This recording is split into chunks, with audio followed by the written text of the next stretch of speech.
Alright, what's up, guys? Welcome into the podcast. It's your boy Squall Rush with a Nerding Out episode. Let's see. This is basically the podcast today where we go over an anime, some nerdy stuff, news maybe, some gaming stuff, and that's pretty much it. Let's get into it.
Alright, welcome back, everyone. Alright, for the intros, basically we're gonna introduce ourselves, plug our platforms, any announcements, and if we could have someone's Fire Force power, who would it be?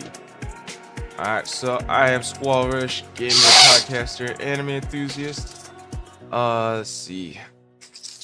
If I could have anyone from Fire Force's powers, I kind of like Arthur's. Arthur's was pretty cool. Fire sword, basically.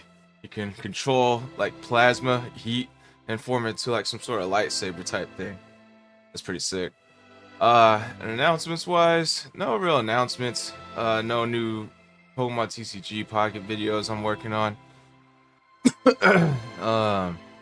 Let's see, what else? I do got some Sparking Zero videos coming out, so I'll be on the lookout for those. And then I think I have like an Attack on Titan video coming out. I did record some footage last week, so but I haven't edited it yet or anything, so that's in the works. That's pretty much it on my end. From my point of view, looks like Cold Sauce, Seven Ninja, and Brockstrap. All right. Well, I'm Secret Cold Sauce. You can find me here on the Great Nimbus Debates podcast and Nerding Out podcast. Because I don't really do anything on Twitch and Rumble yet.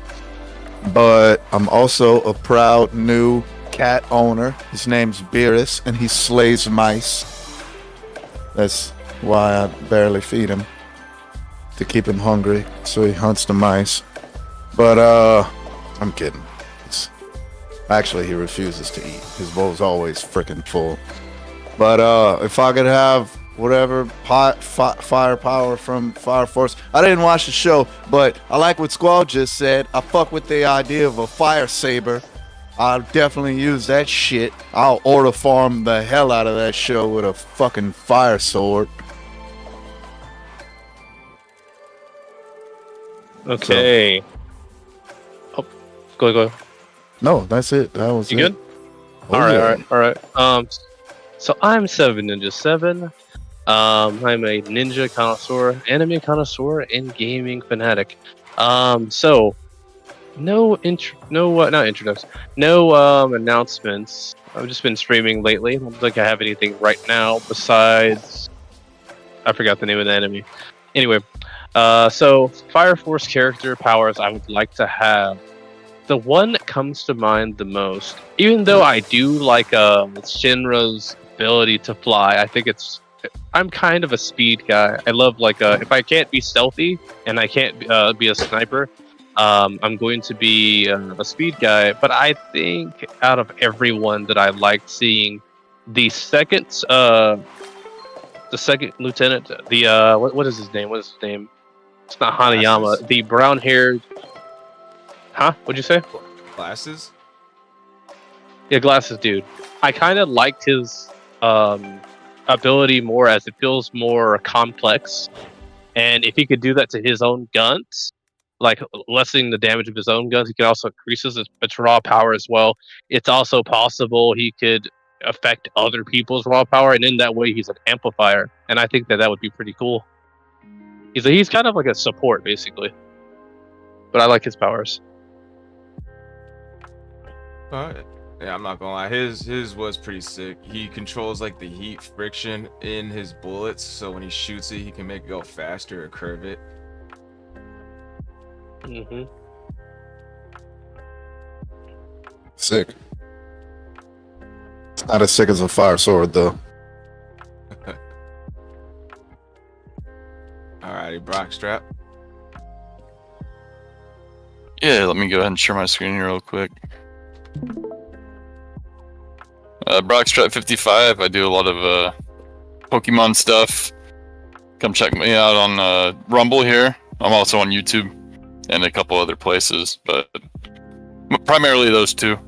Going through Sun right now, uploading some of the Soul Link that Squall and I did from a couple months ago. We finished Diamond and Pearl here, but I'm uploading those in video format. So, and the powers, I like that pink haired girl's powers, the one that awakened kind of like toward the end of last season, where she was like tracing her fingers across the pathway of where the flames were gonna be, and then just like cause the explosions.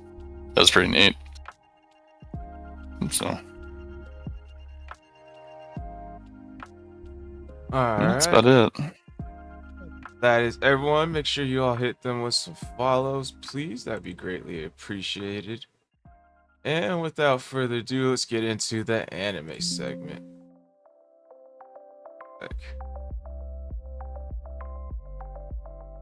You light up the sky so bright, I'm ready for the fight. Sunshine and black night, cover in our sky.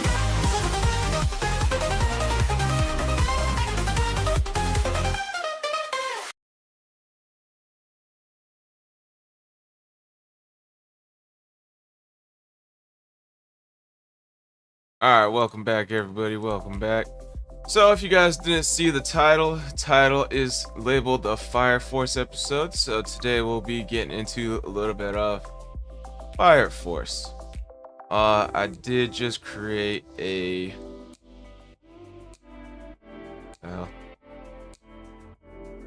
there's like an overlay on OBS for some reason right now. Oh, here we go.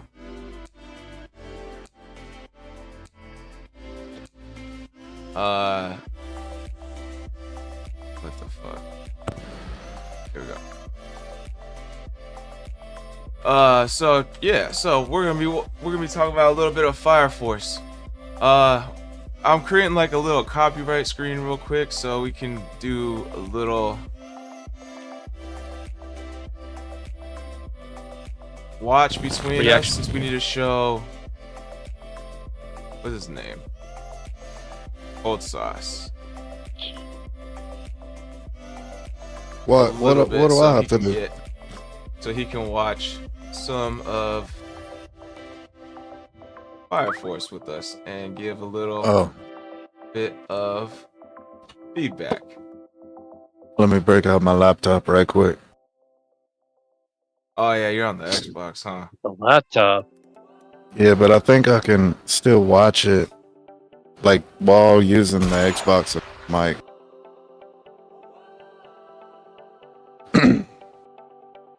Oops. You could just Bluetooth your. It might work like that. You could just Bluetooth your headset to your PC. Well, you know what, Ninja? That is a great idea. If I wasn't using wired Turtle Beach's headphones. Does it plug in, or like a Oxford type plug in, or is it a USB? Yeah, I can plug it into the laptop, but every time I do that, y'all tell me to eat my mic. That is true. I'm gonna have to eat your mic, I guess. Yeah, seems that way. Why is this fucking thing not coming on? So anyway, guys, start off. Fire Force is a show about let's take firemen, but they're fighting fire with fire. That old saying, but actual fighting fire with fire. And so, your average fireman sect will go out and deal with let's call it people that turned into demons, basically. And they go out and to handle those people. Now, not everyone's evil. Some people are able to somewhat control it enough to be able to not kill anybody, but they're still about to break. And then you've got people that just straight up lose it and become a fire beast. And so it's their job to put them to rest as best as possible.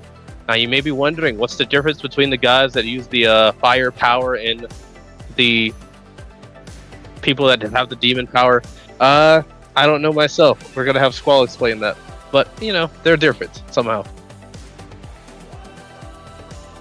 Difference between the Infernals and like the people. Infernals versus So basically, the Infernals in this world they're like monsters, demons, like Seven Ninja was saying.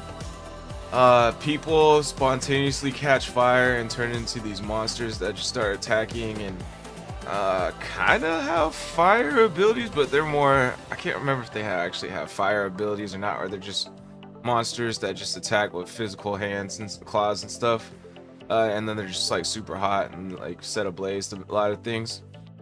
And the Fire Force are people like I guess once these Infernals came out, like people were able to control fire to a certain degree.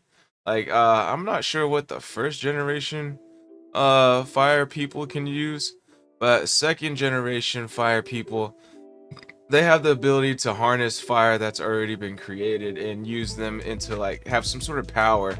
Like for instance, the Lieutenant of Fire Force 8, he has the power to control the friction, the heat in the bullets that he shoots. So he can basically make the bullets go faster or even curve them and stuff like that. Pretty cool ability, I'm not gonna lie.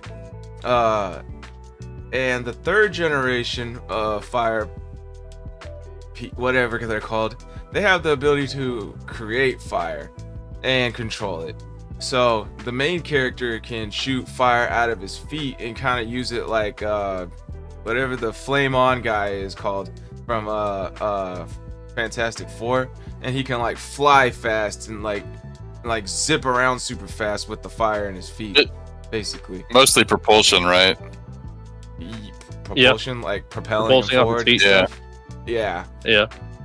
So like he can do like real cool stuff, like even like spin upside down like a Beyblade and like break dance super fast and kick and stuff like that. It's a pretty cool move, or it's pretty cool power. I'm not gonna lie.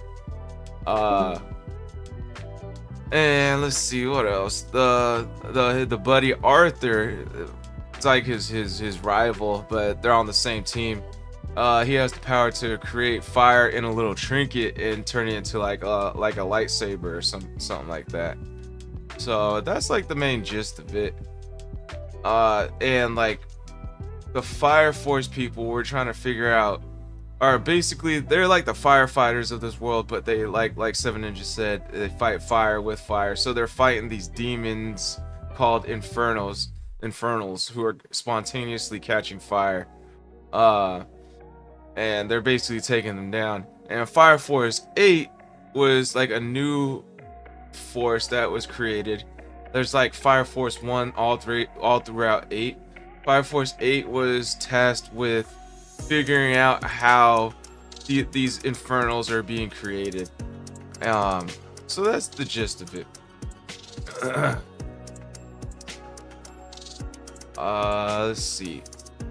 Before we get into spoilers, I want to ask the panel about, I don't know where Hunter went. I was about to show like copyrighted stuff, but oh, there he is. Be back. Sorry, guys. Alright. Well, since we're about to be showing some copyrighted stuff, I am gonna put up the copyright screen. You guys can hear our reactions while talking about it, or while watching. Hang on. That's not why I left. Oh, When I plugged in my laptop charger, I plugged it into the outlet with the reset button, and I'm guessing I accidentally hit it because it restarted my Wi-Fi router. But my laptop charger is plugged in. Currently turning it on. It must have been on 0 battery. That sounds like a dangerous outlet to plug your stuff into. Well, honestly, this whole fucking trailer is dangerous. I get it. But you're right. That's why I switched to this outlet over here in the living room. Smart man. all right. Well, in the meantime, I guess Boxstrap 7 Ninja, you guys can give your first initial reactions to the show. I mean, I'll start. I enjoyed the show for what it is, but I don't know if I could say that I would watch season 2 of it. I don't hate the show, but like I was saying to you guys before we started the podcast, there are some shows where, like, if there's something wrong with it, I might keep watching the show, but if that problem that I had with it doesn't get fixed, I'm not going to watch it season 2. And while I don't necessarily know what happened to Fire Force for me to feel that way, I know that at the moment I am not that interested in the show, but I do think I would say I'd like it. So for me, it would be a 7 out of 10. But the concepts are cool.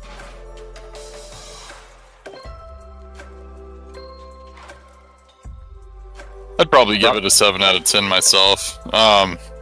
Although it's probably a more enthusiastic 7 out of 10.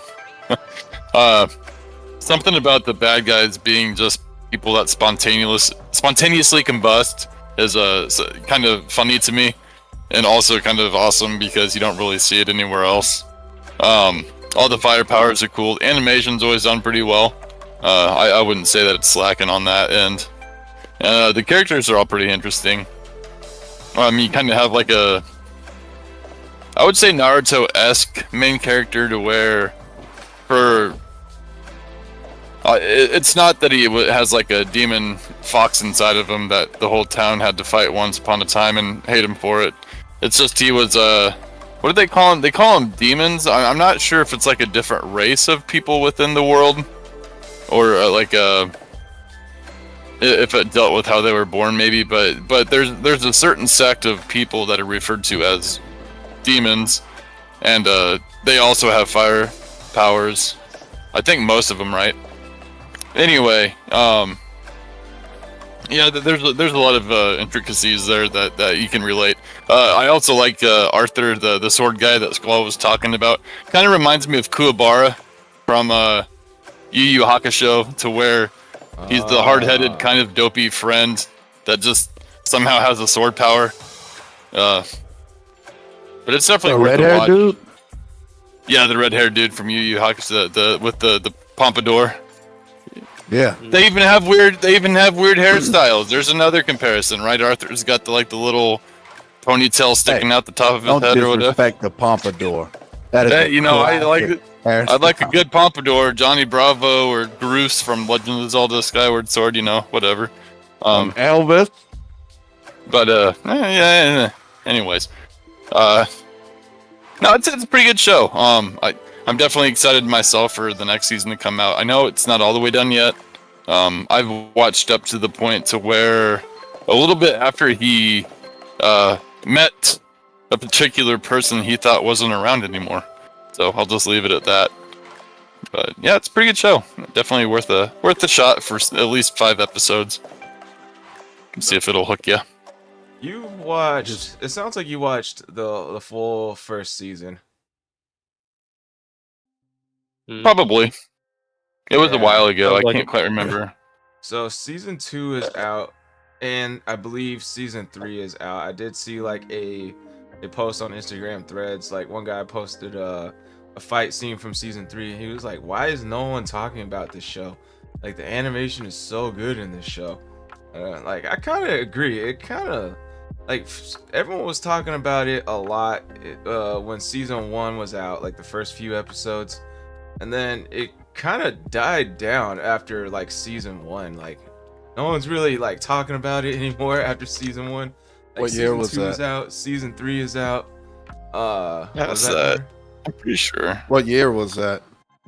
Let's see, season 1, Fire Force, season 1. I'm pretty sure I'm pretty well into season 2.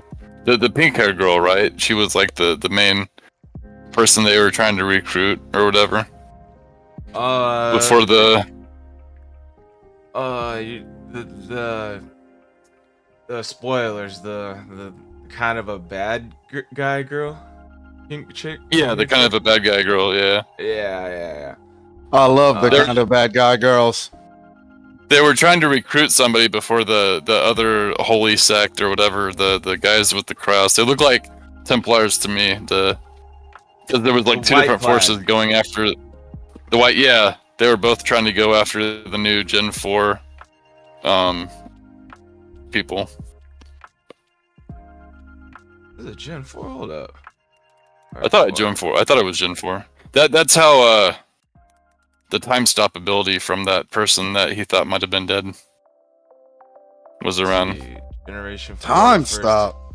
the individuals who have not only adapted to the effects of spontaneous human combustion, but also gained the ability to generate and manipulate their own flames. I thought that was Generation 3. Third generation Fire Force.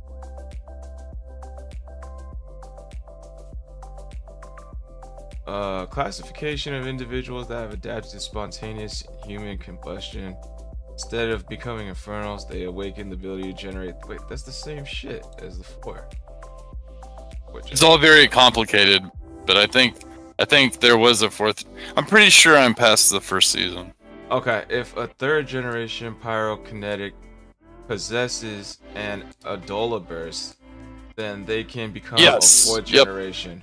If they receive an Adola grace from otherworldly being. With the power of a grace, a pyrokinetic can use their flames to a much stronger degree. In some cases, they are powerful enough to manipulate the laws of physics. Yeah, That's what happens to Shinra at some point. Yeah, I believe Shinra has an Adola burst. I need to look this up because it's been so long since I like watched it. Like I was watching a few episodes of season 2 and they were saying Adola burst. I remember that means you're special, but I can't remember like what it is. Let's see. I think he's got connection to the devil itself. I think that's what that's supposed to mean. Well, he was blessed by the Lady of Black, right? In that weird kind of outer dimensional space that he goes to. It feels like she's stuck there. Damn. I know who you're talking about. That was. Because he saw her when they were little, and that's who he thought took his brother and mom away or whatever. But Oh, that that Black wasn't the Demon lady? case. Yeah. So the Black Demon Lady was actually spoilers. It was actually Right. his mom. The one with the Was horns it? over Yeah. her eyes. Yeah, that was his mom. The demon lady. He's a Skull Simons. That was his mom. Yep. Because I guess like it like got ashamed of itself. I can't remember it to a T. I like, and then it got so mad that it became this demon, so it just covered its like it dragged the horns on its head and just like put it over its eyes, like dragged it down its face into his eyes. Is that? I don't remember that part. I do remember that demon. I was thinking, who's the one that's talking to him the whole entire time they're going to that new power core, nuclear core building, and that's how he got his like super duper speed. I think that's a different lady. That was the one in that room where they're like in a different dimension. Not when they were kids, I believe, but there was like, all right, hold up, Adola Burst. Also Maybe that's known what I as- was taught. Burst is also known as Genesis Flame. It's a flame or energy that originates from Adola. It is believed to be the original flame and is regarded to pure and unsullied. Within the scientific community is referred to flames of destruction. Adola bursts originate from Adola, a little understood alternate dimension that is connected to the collective unconscious of humanity and from which otherworldly entities such as the Evangelist originate. The true nature of the Adola burst is unknown, and there is currently no specific explanation as to how the Adola burst differs from regular fire. Okay. I think, yeah, I know who you're talking about. There is another lady. I just don't remember what she's called or like what to look up so I can like show everybody some images. It definitely does feel like there's interdimensional forces kind of manipulating what's going on within this world too, and some are seen as kind of like the good, and some are seen definitely as the bad. So it's cool to see kind of outer.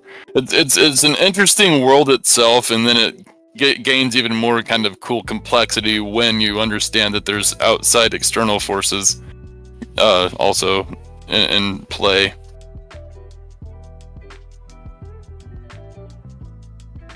Alright, so I think this is the dimension you're talking about right here. Yeah, yep. But that demon lady right there. That's actually Shinra's mom. Okay. So I do remember that one. I'm remembering some priest though that was in there. Priest. Yep. Some of those like white clothed priest was in there. Yeah, like Shinra was able to see a bunch of people in here, like a bunch of random people, like even like the dude from the Fire Force 1. Forgot his name though. You mean the He- captain? That Yes. white haired captain? Yes, with the eye patch. Everybody that I think has had an Adola burst is able to enter that realm potentially. So I think the captain also had an Adola burst as well. Yo, If I'm It could be remembering. someone he's got a close connection with though, like they're important to his fate or something. So, I've seen that enough in shows. Potentially.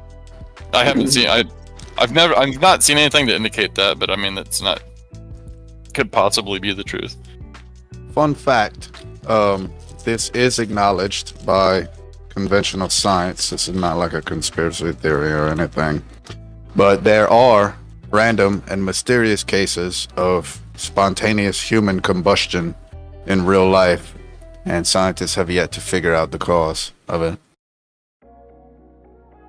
Shit. Where motherfuckers will just burst into flames. Well, you actually Just don't do it in front of a federal building. You actually reminded me of something I did want to bring up about the show. One thing I didn't like about the show is I feel like it was a little too fast. Like they figured out how everyone like was combusting into flames within like the first 8 episodes, 8 to 10 episodes. Like They found out how some people were, right? Not. Yeah, there was a guy forcing it on some kids, but that doesn't mean Yeah. we Yeah, found out there- altogether because it not every seems like there's situation more is the than same. one way. Yeah, I thought that was So the they one found- and only way. they found a way, but I'm not sure that's the only way. how'd you guys feel about Joker with his ash fire creation ability? Pretty cool. Didn't Well, I he, liked him. he seemed like a neutral chaotic kind of. He didn't seem like he was a bad guy or a good guy necessarily, but there was times where he helped and times where he hindered. Yeah. and it seems like he's associated with a few other people, and I'm trying to wonder if that's like another faction of people to worry about. Well, that's the fight scene I wanted to show Hunter. Like that was like one of the coolest fight scenes in my opinion. Between I'm almost Joker ready. and Shinra. My laptop, I pulled up Discord and then it locked itself and shut itself off. So I'm taking a couple minutes to let the charger put some juice in the battery, and then I'll get on it. Okay. Mm-hmm. Yeah. They go into Joker's background a lot more in season 2. I just rewatched that episode like a few days ago, to be honest. That's like one of my biggest critiques about this show. Is just they kind of give up too much too fast. Like, cause like Joker was like seen like in episode 4, and I don't think he was seen anymore at all in like the rest of the season. And then like halfway through season 2, they just bring him back and basically tell us everything about him, like all his strengths, all his traumas, and like the whole mystery is gone, like about this guy. Like we didn't know if he was like really a good guy or a bad guy in season 1. I kind of got the feeling he's more of a bad guy, and then like in season 2, they just basically give us the impression he's like this good guy this whole time, you know, kind of still in the neutral area, but like more of a good guy. Yeah, like this show could have had like some real good Attack on Titan like mystery behind it, but they just keep revealing everything about everyone way too fast. That's just my opinion about it. Mm-hmm. It seems like, from what y'all are saying, that the writers are undecided on whether or not they want the show to last a long time or finish. I can't So really they just- say too much about season 3 since I didn't watch it, but the fact that they got season 3 sounds like they still got a lot more to expand on, hopefully. Is the source material finished? Let's check. Because if they're just animating a manga, then and the manga's completed, then I mean they can really chart a course for how they want to finish it all. Yeah, it looks like Fire Force manga already ended in 2022. Okay, so I mean, you can always add or put filler in, I suppose. But if the story's already concluded, then yeah, they can really kind of take their time or just get right to it. Mm-hmm. Yeah, but they did take a. I heard large... that Fire Force is supposed to be a precursor to Soul Eater, Yes, it is. and actually, It's the I can prequel. believe that based off of Boba. I've definitely heard that before. That Fire Force is the prequel to Soul Eater. Well, if it's based off of Boba, I'm already a fan. Nah, it's so Maki creates a big fire. She calls Bobo, and it looks just like their son from Soul Eater. All right, so I take it you're on the You don't know laptop what I'm talking now. about. No, I didn't watch Soul Eater. That shit was scary as fuck. Oh, No, it's awesome. time for you to watch it. It's a fucking horror anime. You're a stronger specimen. What? It's not Soul a Eater? horror anime. He doesn't know what he's What? talking about. No way. Sounds like that guy from the cookout that was freaking out about everything. I think he's thinking about a That different fucker. anime. All right, so I take it on your Uh-huh. laptop now, Hunter. Yeah. All right. Cool.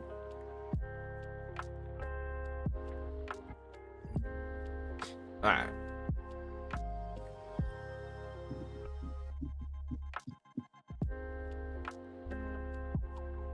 Yeah, y'all are tripping. Soul Eater's definitely a fucking horror anime. I remember I'm seeing gonna it. be- know what you're talking I watching. was in When I was in middle school, I saw an AMV of Soul Eater, and there was this little fucking girl. She looked like a 10-year-old, and she had these big fucking ghost arms that would come out of her body, and it was fucking tearing people apart. There was blood everywhere. She was laughing about it. All right. That's like most got that. animes, though. Like, come on. Let me get my copyrighted stuff screen up. Let me see if I actually did watch season 2. All right. Got it up and running.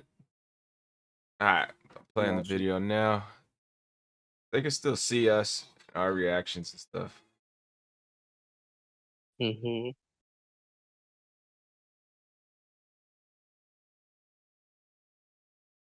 No volume up.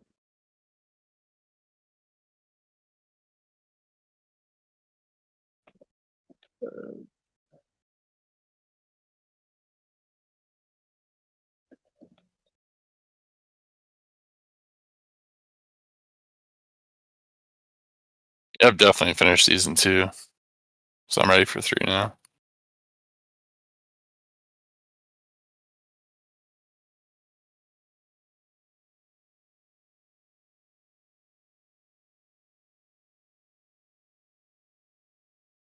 What a fucking idiot.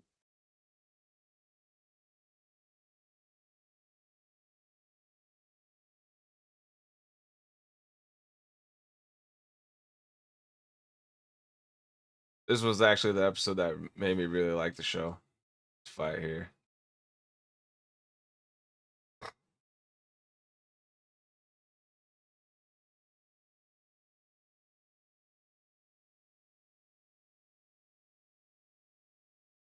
Bro, he's got some of the worst battle odds you've ever seen.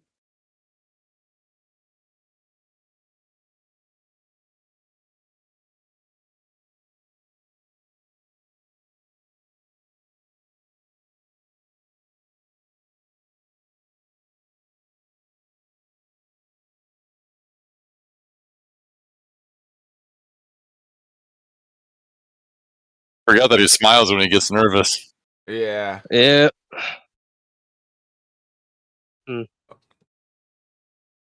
Let me think, dude, Shinra is crazy, bro.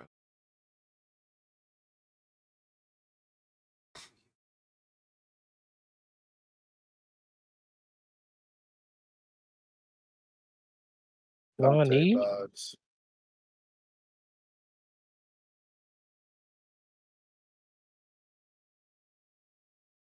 I die.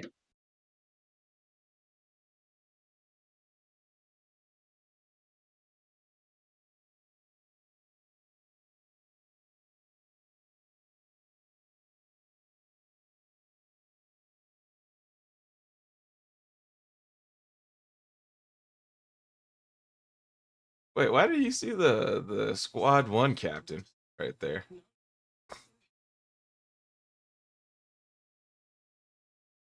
Did he say that? Go back.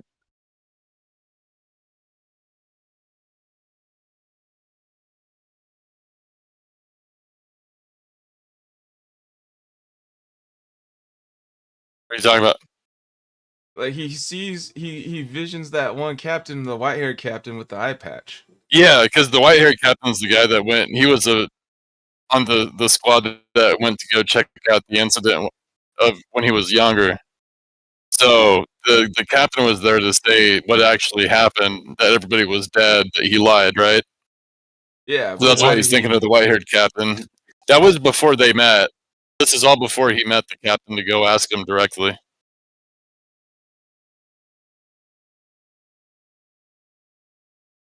So he was trying to think of who would have lied to him that Joker's referencing, and it was the captain.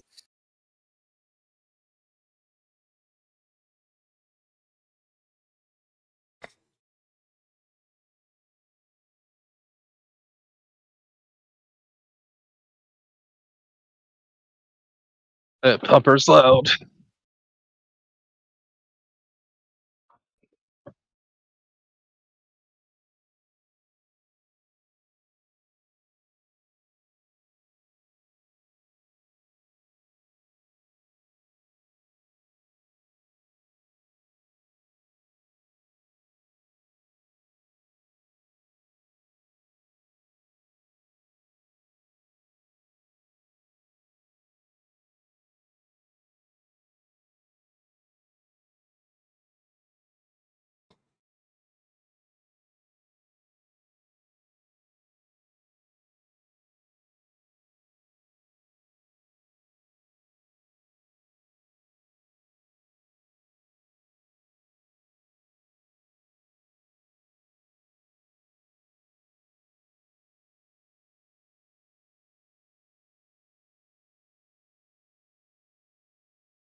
All right, that was the fight scene.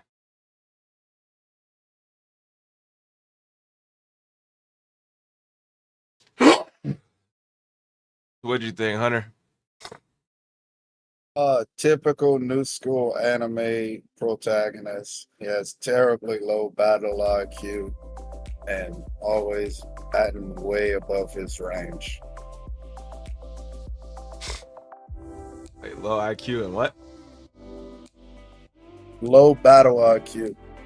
The fucking Yeah. dude just stood there staring at plenty of attacks that were coming right for him. Ashes that came out the thing, they slowly came up to him, and he's just like, "Oh, let me stare at this," instead of moving the fuck out of the way like a normal person. It's just retarded. I like the animation. I like the fire like coming out of his feet and shit. Also, like the fact that that villain called out how terribly low his battle IQ was. When you're doing a kick like that, it leaves you wide open. You're absolutely right. That is 100% leaving you wide open. That is a finishing move only. You should never start with a fucking high-flying karate kick from a Bruce Lee movie.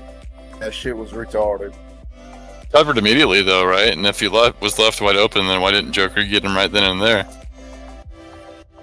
I thought he was cut. More of a testing situation. He's trying. You could tell Yeah, he's he's not trying to really use serious it. in that fight.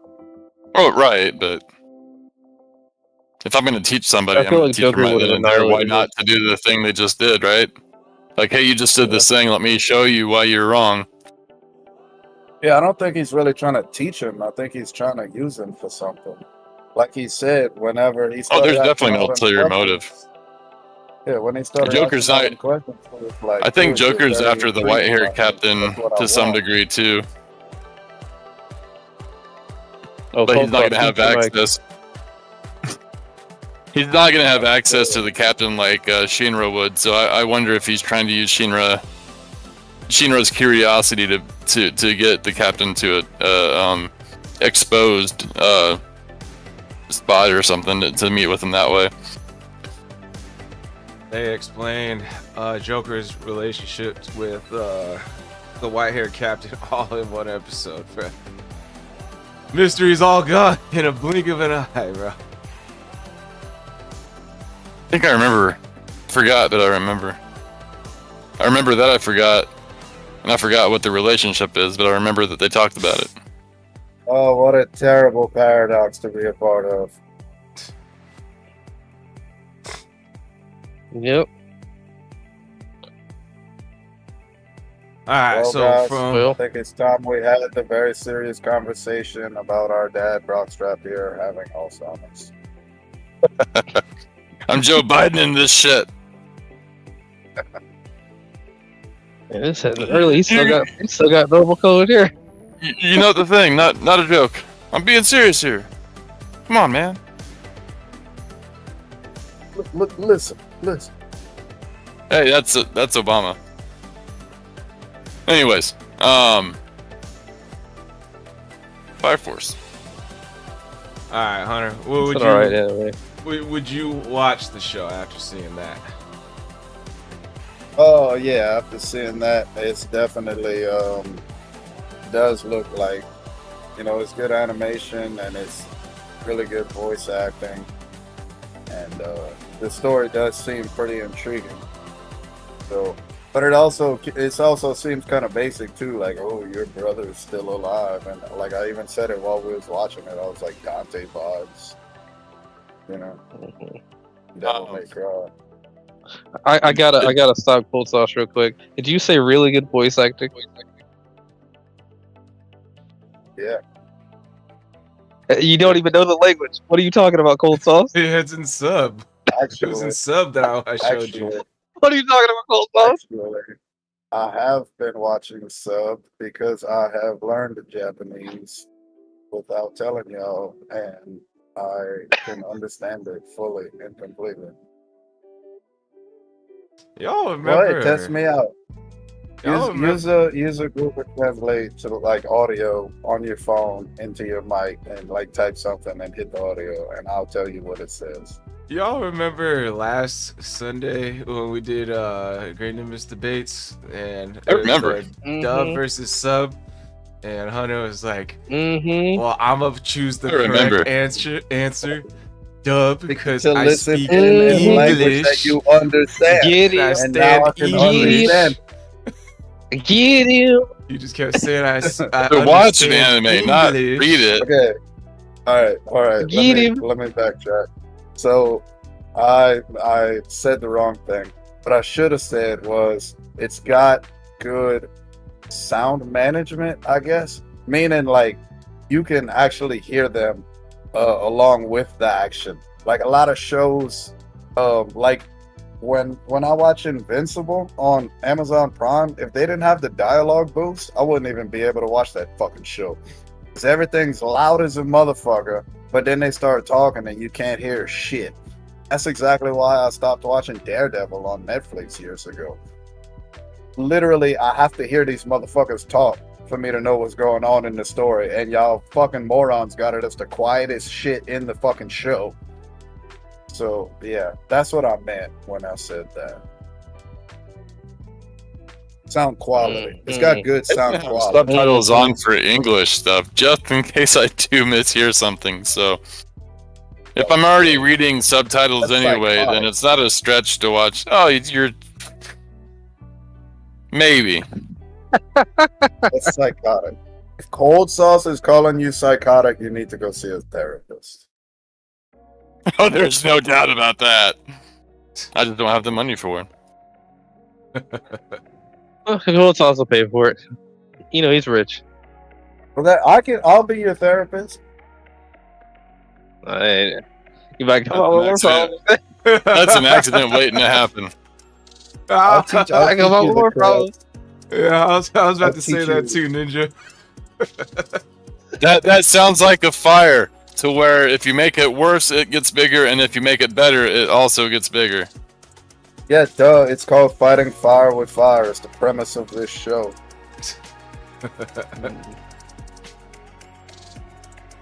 Damn it. That's fucking. Alright, So Fire Force. 7 out of 10. You know what? That seems like a fair answer. I'm not gonna lie. Like it had so much more promise if they left more mystery, but just everything is just understood, revealed way too fast. Like even like his brother even shows up at the end of season 2. Like so that's not even a mystery anymore, or not season 2, season 1. So it's just like, damn, bro. Just Well, how long did you want this to last? What's your expectation? so like Attack on Titan, right? Like, who's the Armored Titan? Who's the Colossal Titan? They end up showing that season 2, you know? Like, oh, where's the basement? Like, they don't get to the basement till season 3, you know? And then like even when they do, there's like every like season, like they keep revealing more like questions, you know, and then they don't really answer any questions. It's just like it's more like go one step forward, back 2 like steps, you know. That's how Attack on Titan felt. But like Fire Force just felt like question, like go backwards one, go forward 2 steps, you know. It's just like every question that they had in the show, they just immediately answered it, you know. So you felt like it's killing 2 birds with 1 stone, but the stone didn't know that there was a second bird there? Like there's more information, more information than what you thought was actually going to be there. Like it tied into this other thing, and then you're like, oh, well, now I know about both of those things, even though this one was out of pocket, right? Like, I kind is of that what you're trying? It's just like leave more up to mystery for a little bit longer, you know. Keep me hooked into the show longer. If they could just keep answering questions too fast, it's just like, dang, I feel like I know everything. Like now it's just like what am I watching for, you know? Well, pacing's always kind of difficult to do. Also, like I understand what you're saying. But like with Dragon Ball Daima, right? They got in kind of this lull to where nothing was happening or nothing was being answered, and then everybody's all like, it's not doing it for me right now. You know, the next week you weren't really excited for because the last 2 weeks like were paced weird. So like you have that opposite extreme too, to where like, all right, well everything's happening right now and I understand it, but then also like, well, do you want the alternative? I understand there's a perfect pacing and a lot of different animes actually hit that stride pretty well. But if I had to choose, either I'm learning everything fast or I'm just waiting and waiting and waiting and nothing's happening, I guess I would choose the fast one. Yes, I see what you're saying, but like within Daima is like the question was like, will they be able to turn themselves back into adults? You know, like, so that was like the whole thing from start to finish. Like, how are they gonna Right. go back into adults? Like in Fire Which we already Force- knew this was gonna happen. Yeah, but I wanted to see how it would happen. You know, will we Right, see some right. good fights and stuff like that? Fire Force is how are they turning into Infernals? Okay, that got answered. All right, where's his brother? Okay, that got answered.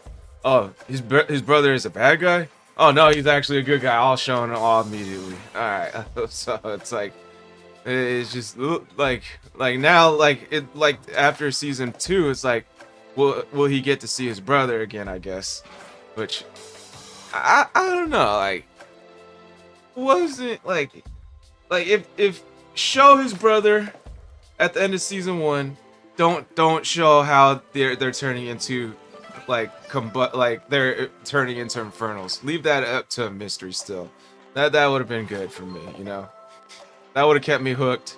That would have get me like I'm more interested in the seeing season 2. Like when season 2 came around, like, oh shit, season 2 is here. All right.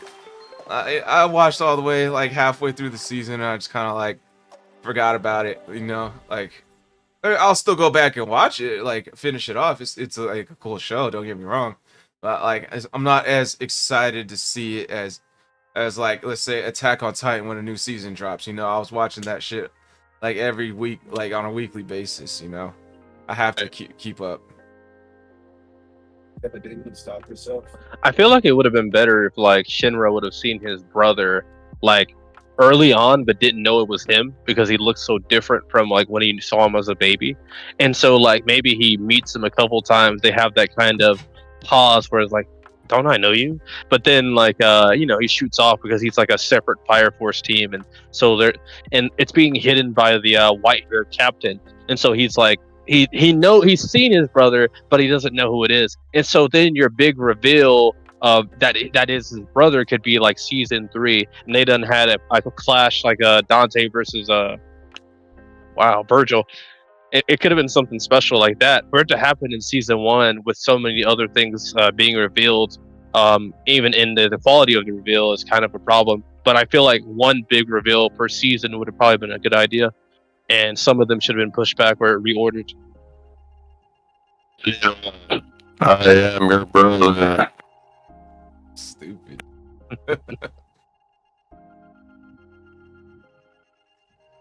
What? No, that's impossible.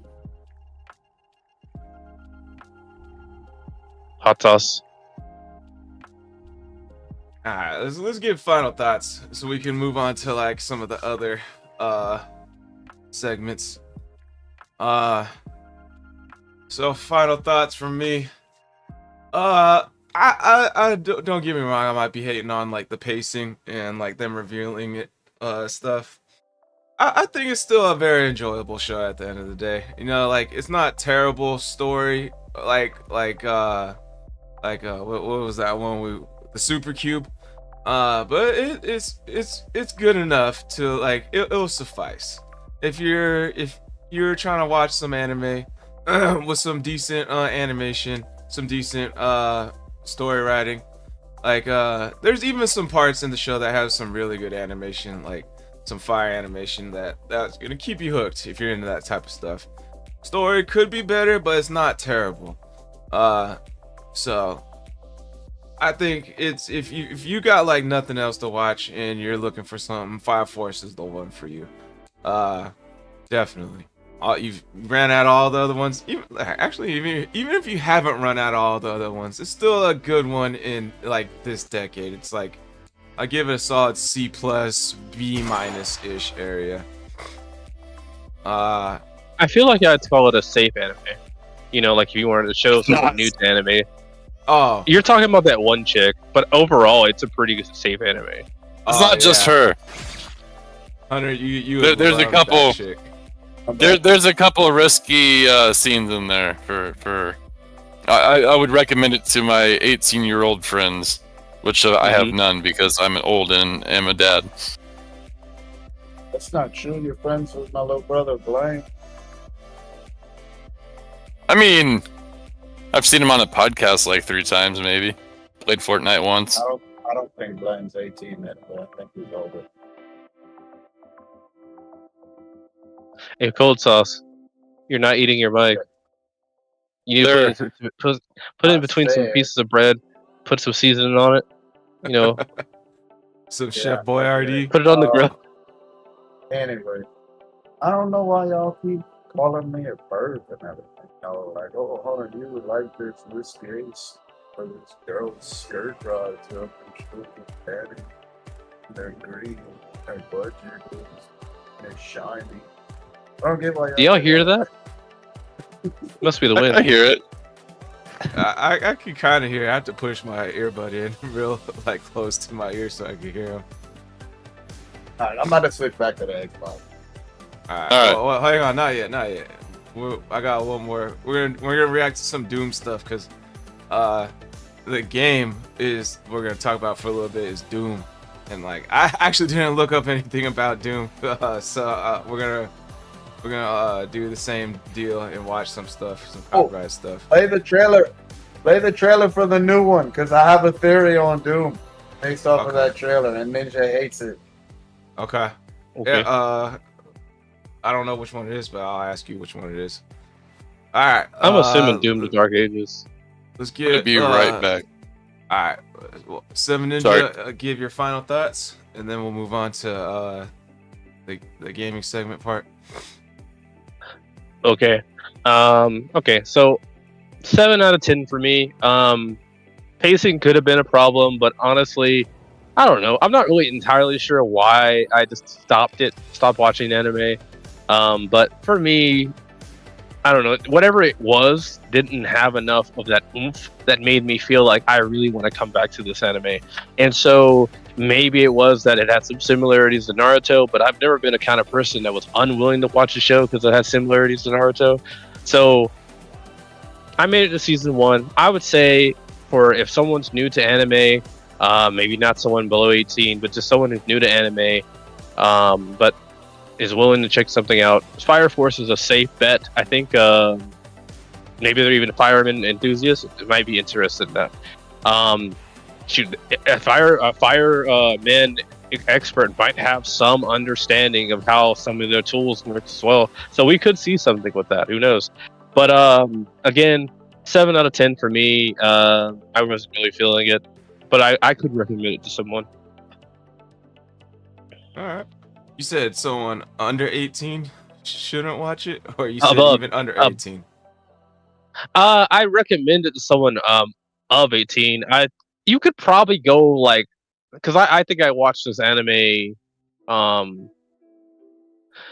Shoot, I forgot when it came out, but I feel like I was 2019. watching anime around like 15, 16, and I had like way worse scenes than what we saw in Fire Force. So like, I would say 18 for like legal reasons, but like, I watched shows way worse than this at 15 or 16. They can handle it. Yeah. I think when I was Look at us 11, now. I think when I was 11, I was watching Inuyasha, and Inuyasha had a couple, like didn't show like nipples or nothing, but had a couple nude scenes. Mm-hmm. I was 11-year-old me was like, oh hell yeah. I think I was already addicted to the orange and black site by that age. Mm-hmm. What's the orange and black site? But just use your brain, you'll figure it out. I don't have a brain. Can you spell it out for me?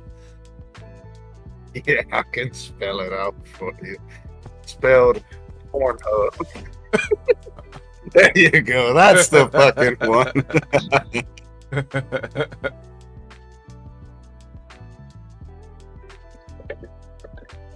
Alright, we'll move on to the gaming segment now.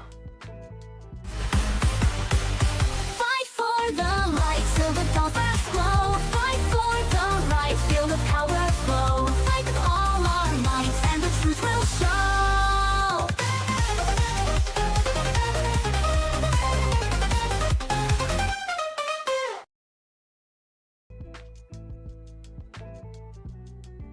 Alright, welcome back, everybody. Welcome back. So, we're going to be going over a little bit of Doom.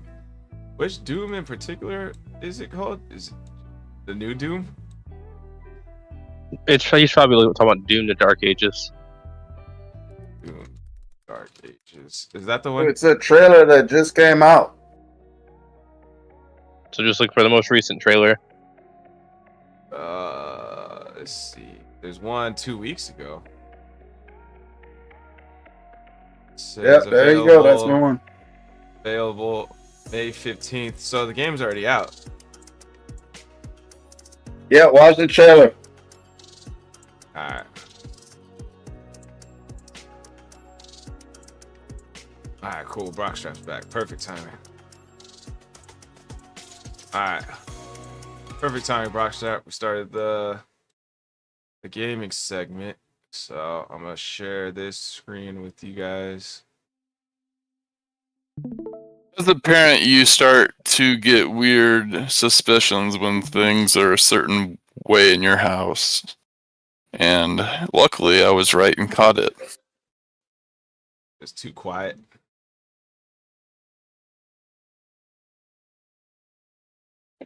Alright, so we're talking about Doom: The Dark Ages. So this is the trailer Secret Cold Sauce was recommending.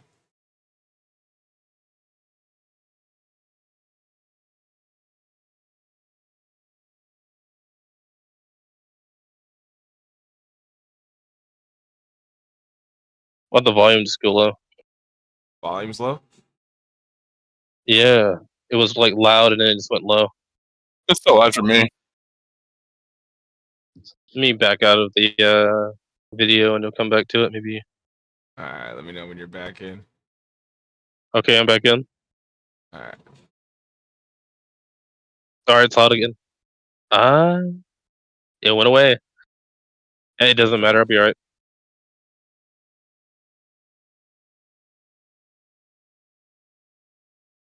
Yeah, to get a flail out of that thing.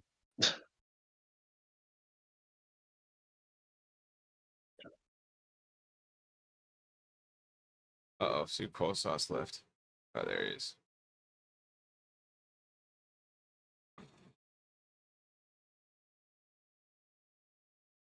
Oh, damn. Yeah.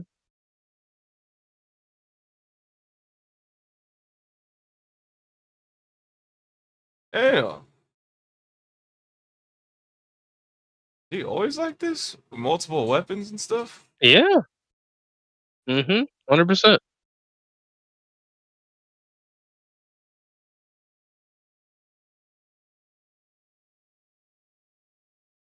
Yeah.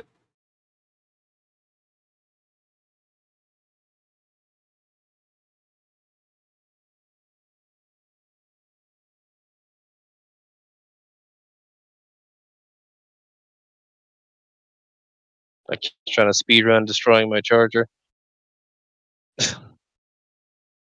Not today. Oh, it looks pretty cool. I kind of want to see some gameplay, though. Wait, rewind about 10 seconds. Alright. That's a lot Pay of seconds. attention to Wow, the that was eyes. it. Look through the visor. Pay attention to the eyes. What eyes? Doom Slayer's eyes.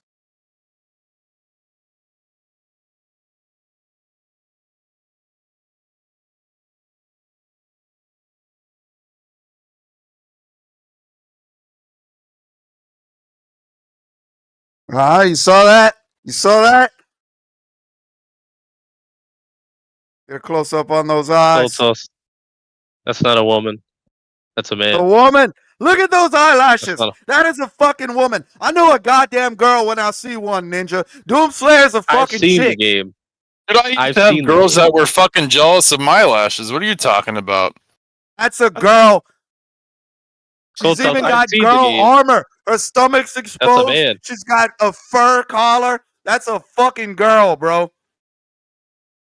That's not a woman. That's a That's a man, man. baby. I don't That's a know. woman. man. I don't I've think seen the that's a woman. gameplay, Cold Sauce. I've seen the thought that's gameplay, a Cold Sauce. girl. That's a man. I thought his It's a name girl. was. Don't you guys call him Doom Guy? Yeah, name that's is all literally his name loose. is Doom It's Guy. propaganda.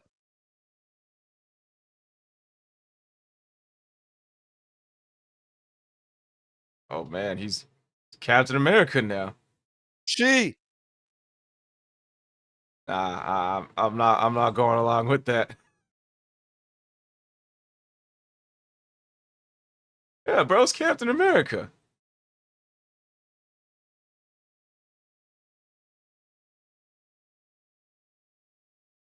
Are they bringing back the big fucking gun? Isn't that like Let's see. a Halo gun?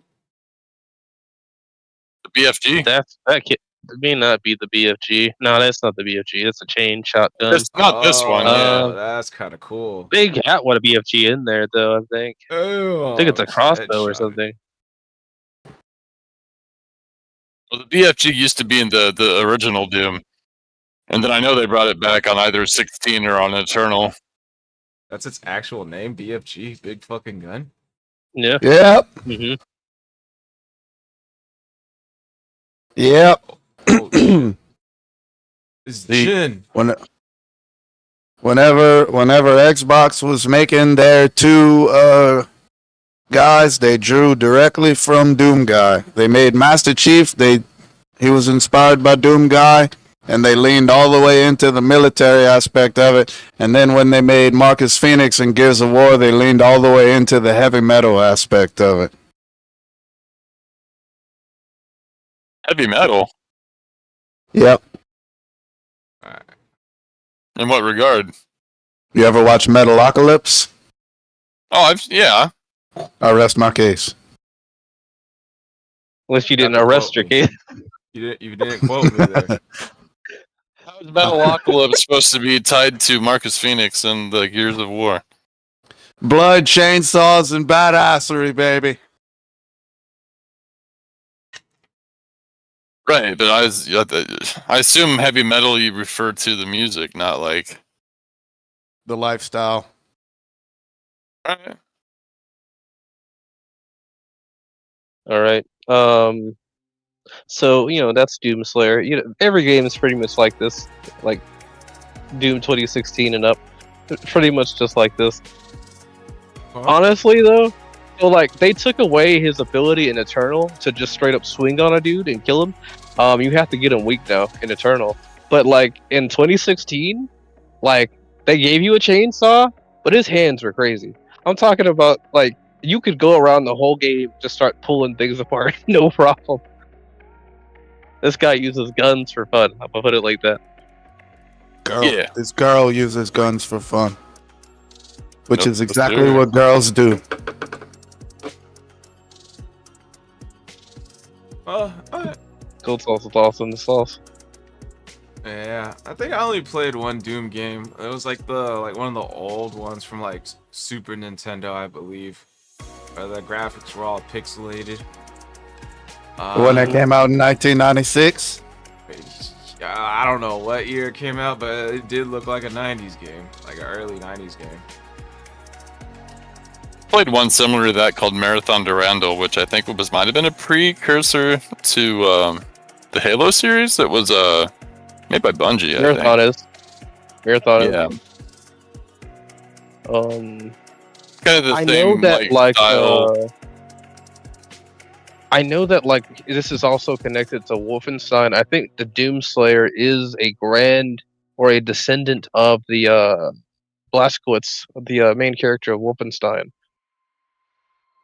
It's something to do with the dimensionality thing that's going on inside of Hell. But I know that he's supposed to be a descendant of the main character Wolfenstein. So they're both crazy. They're both.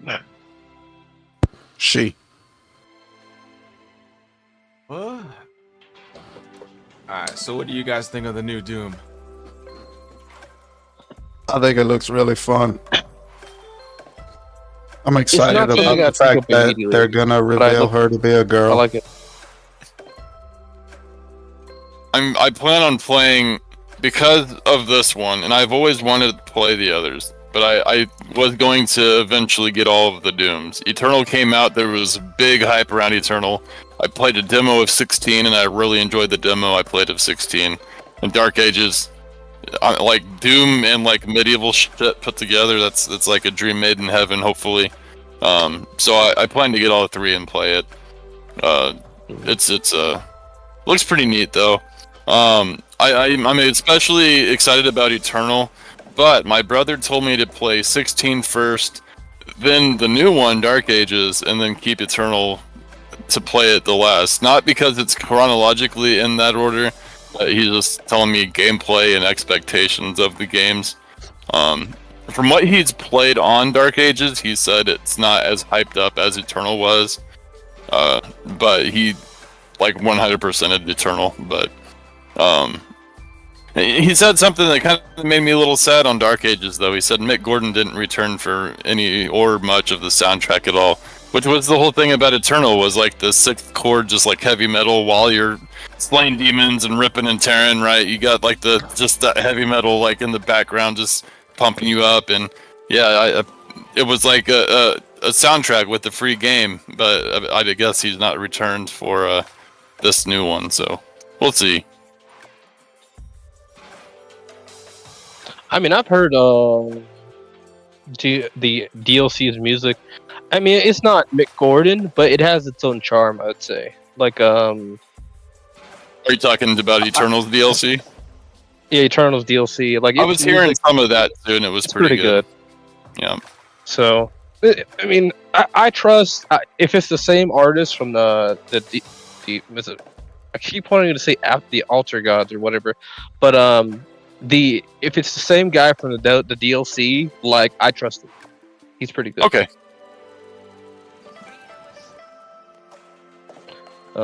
So I guess we could talk about the weapons. So yeah, the BFG. Every time it's on screen, that thing shreds everything. They got a whole every time they let you get it, like 2016, Eternal. Every time, room full of baddies ready to go every single time. Sometimes they got guys in there that like would take the average strong gun, maybe 3 to 4 rounds, vaporizes, no question. You've got the Pain rocket launcher, homing. What we got here? Squall. Oh, yeah, it's really. I know, like he fires. They had the BFG as internal, like they had it as a space gun basically. And then like he just rips it out of there, like it's mine now, and just straight up like, I think he blasts a hole in Mars. Yeah, well, nobody was using Mars anyway, so. Right. And then I think he shoots himself into Mars at some point. So that guy's tough. What are we talking about? I think it's called the Pain launcher, but I'm not 100%. I know it's some kind of rocket launcher. Oh, there you go. Yeah. So the Pain launcher is the demon's version of what a rocket launcher would look like, basically. And I think it shoots like souls or something. It works it functions just like a regular rocket launcher. A lot of the demon converted weapons, it's really more about how they activate, because like there's like one weapon in like Dark Ages where it's basically like a shredder machine gun, and basically it just turns skulls into bone chips and fires it. So it really, a lot of the demon guns, a lot of these strange looking ones, you're really more about like how does it make it different, animations wise, and sometimes execution wise, from a modern military standpoint?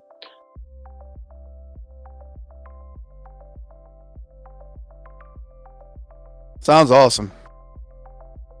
I think my favorite though in 2016, my favorite gun was, I loved that he would pull out, like, so it was like a chain gun, right? But like the chain gun, he was able to pull out two of them, and then he was able to basically dual hand them. Like he was basically a turret, but then he had like this one power up that was like, I can leave my chain gun there firing at enemies while I'm out here shooting my rockets and stuff. It's like every game from 2016 up, he's got so many upgrades to every single weapon. There's always more than one purpose to them. I remember the full auto shotgun in 2016 also has a grenade launcher built, but then I think they what's the word I'm looking for? I think they did something else, and I forgot. The HMG was able to. It had the full auto version, then it had the sniper version. You had the energy gun. There were some guns that were in the multiplayer that weren't inside of the main campaign. But I know they turned the plasma gun, the volley fire plasma gun, into like a sniper rifle there. And the chainsaw. The chainsaw always comes back. You're talking about a weapon that, like, again, Doomslayer pulls people apart with his bare hands in 2016. But going into Eternal, your main way to do that's going to be your chainsaw. And let me tell you, it is not combat efficient to go into a battle with a chainsaw. When you're Doomslayer, though, that's not a question. That's just about how you want to hit. So, In real life, don't use a chainsaw. In the game, use the chainsaw. What are you talking about? Definitely use a chainsaw in real life. Those things are fucking awesome. best way to get some ammo back too. It's kind of crazy. He does have a basic pistol though, which is not really. This is like, I don't know, if you get to a point where your guns run out of ammo with Doom, like, and you're stuck using the pistol, like, you must have been missing every possible shot you possibly could have. There's no way you did that. It just didn't happen. Okay? So. My brother said that he said that there's some lore out there to where it says the Doomslayer is actually the strongest across all multiverses. So, He is. Well, according to Ninja, your brother's right. Since okay. Doomslayer killed the Christian god, which is Oh, really? omnipotent. Yeah.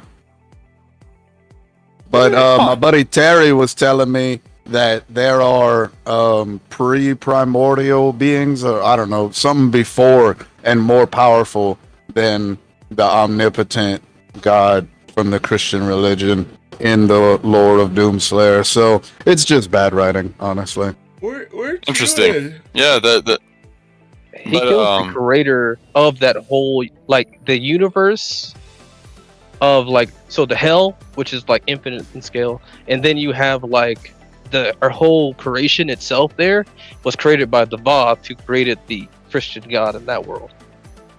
So the final boss in the Aftergods, I'm kind of spoiling something for you, but you know, it's been a while, Brock. You fight the final guy in the DLC of Eternal. okay. And it winds up being Yahweh. Oh, That's not his name. But why his have I name in heard the Bible. Yahweh before? Who's Yahweh again? Yahweh's another name for Jesus Christ, right? Oh, okay. Well, it's supposed to the be his name. father. No, I can actually I can so Yahweh is the way that Moses wrote God's name when he asked like, what is your name, whenever God was speaking to him through the burning bush. But it's actually, so I listened to a Bible scholar one time. He said it's only it looks that way in the spelling, but what it's supposed to be, the way Moses described it, is that God's name is supposed to just sound like breathing in and out, like, and that was just the way that he spelled it, was like Yahweh. on paper. And God's never given a name specifically to refer to himself. He just says, "I am Right. that I am." That I am. Right, exactly. And then, like I said, so that was the only way that Moses could write a name was because that was like the response that he got.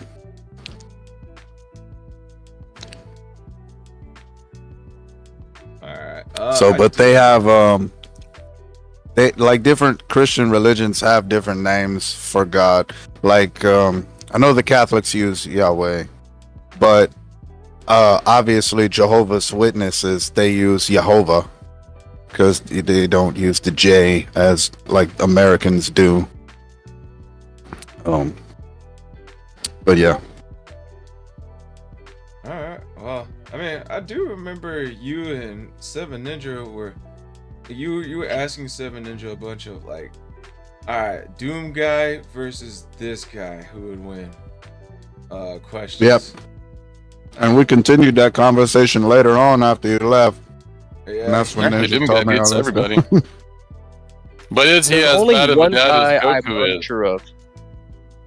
Wait, what? What? I don't think he has a son. He had a rabbit, and that when that rabbit died, got killed by those demons. Well, you know what he is today. I'll put it like that. The only person in fiction that I'm like, okay, could Doomslayer beat this guy? I don't know, but I also don't know if that guy could beat him. Is the guy from a game called Ashura's Wrath? Ashura himself, he kills the primordial creator of his universe. And so it's like, okay, if he could do that and Doomslayer did that, like, where's that going? Yep. That was a fun one. Yeah. I know Akuma shows up in Ashura's Wrath, and like they fight for a while. I'm not sure if he ever wins or lose. I think it's just a draw. You're as Ashura, you were fuck. Were you excised by the other gods? Were you cast away and then you had to like find your way back? I believe No, so. I was actually just born a god, and they didn't really know about me. No, like it looked like you were somebody did something to make you look like a bad guy, then you got expelled from where you were. But only like one of the other gods still gave you at least the respect by the time you got there to fight him. If I remember correctly, they tried to take his daughter for some reason, and he didn't have that, and so I think his rage is why he looks the way he does. But I do remember him being, I don't know if I want to say cursed, but he was damaged. Right. Matter of fact, I think he got, I'm going to use the word banished, but I think he was sealed for a while too. Yeah, So he a lot of was years have passed. set up he was set up for some scenario to where he looked like he did something he didn't.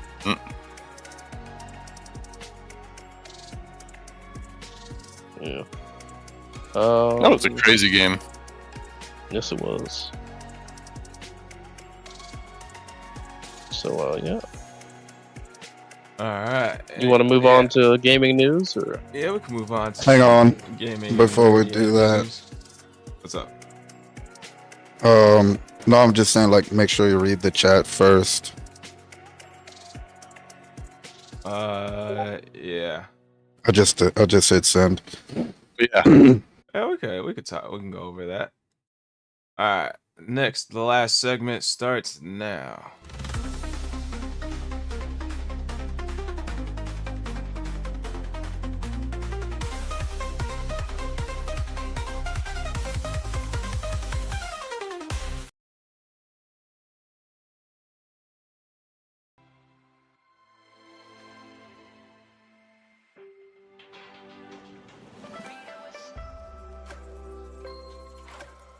Okay. Alright. Why do games flop? Let's talk about why do games flop for a little bit. Why do games flop?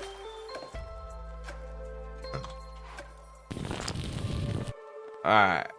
We'll go around in a circle. And give our answer. Maybe it might spark into a debate. Who knows? We'll see. Let's see. I don't remember who started. I think Hunter. I can start again if you want. We can Yeah, it start was with Bob. Ninja's question, so. Oh, it was. All right. Yeah.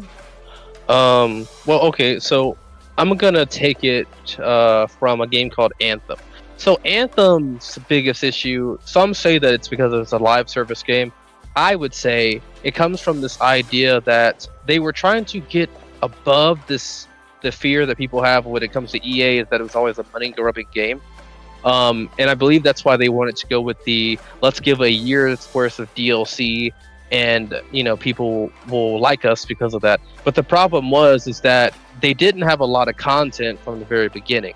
They had a lot of loot to some degree, but like the loot wasn't special enough to really keep people. So not enough content, and then they were hoping that the store was going to be good enough, the cosmetic store was going to be good enough to supplement the money that they weren't going to make on the DLC. But what they should have done, from Destiny's standpoint, because that game's still alive to this day, is they should have been charging us in general for the DLC so that they could at least keep making stuff. So I think why a live service game can flop comes down to this idea of, number one, the balance between how much you take from your players and how much you give. But then there's this other idea of you need to have enough content in something for it to be worth it, because people will leave something, not just enough content, but meaningful content that people are going to be hooked into to stay a little bit longer. That's a good point. Also, I just want to point out the ridiculous irony of, hey, since our fans are complaining that we have too much DLC, let's make a game that's supposed to be the answer to their prayers and put DLC in it. Fortnite. Is that what you're talking about? No, that's the game he was just talking about. That's exactly what Ninja just said. Oh. No, they were complaining about paying for everything, and if they're gonna give out DLC, then it's gonna be free content, right? Not. Yeah. Yeah. They're But complaining. they about ran out of having to money pay for early. everything. Yeah. They ran out early. Which Which is is funny like, because I came back years after it came out to play it for my first time, and I enjoyed the shit out of it. But I didn't have to deal with all the early troubles and Mhm. server disconnections and all that they that kind of filtrated the game for the first little bit. Yeah. If I was to say why a game flops, it kind of boils down to a couple things, really, like mechanics, like content, and enjoyment of the game. Like for instance, like PvP games, like the one I think flopped, quote unquote, is Sparking Zero, because just the mechanics on that game are just annoying to deal with. Like everyone takes advantage of like all the annoying mechanics like I didn't even know about. Like for instance, Dr. Gero and Android 20 had to be really nerfed because they have a grab that you can just spam, and as long as your opponent is not expecting it and doesn't tech it in time, then you can basically get like drain like half their health, like no, not half their health, like a full health bar from them, and steal and get like a full health bar back from that. And like if they didn't nerf it, a lot of people would be spamming these guys, and like that character is basically non-existent now that they nerfed that guy. So a lot of shit like that like gets on your damn nerves. I don't know, just the way people play. Like I mean, I bet like if you were really good at the game, like, and you're still really good at that game, you're gonna enjoy the game a lot. Like, but a lot of people were turned off by the mechanics of Sparking Zero and probably don't play it, and like so they're not good at it anymore. And like if they were to hop back into it now, they're gonna get their asses kicked, and they're not gonna have any enjoyment in the game. They're still gonna think it's not fun, you know. So that's that. Like to me, like that's why a game would flop. It's just like I will say like the mechanics are like half of it, and like the player base is the other half, just taking advantage of these annoying mechanics and really making it not fun for anybody else to play.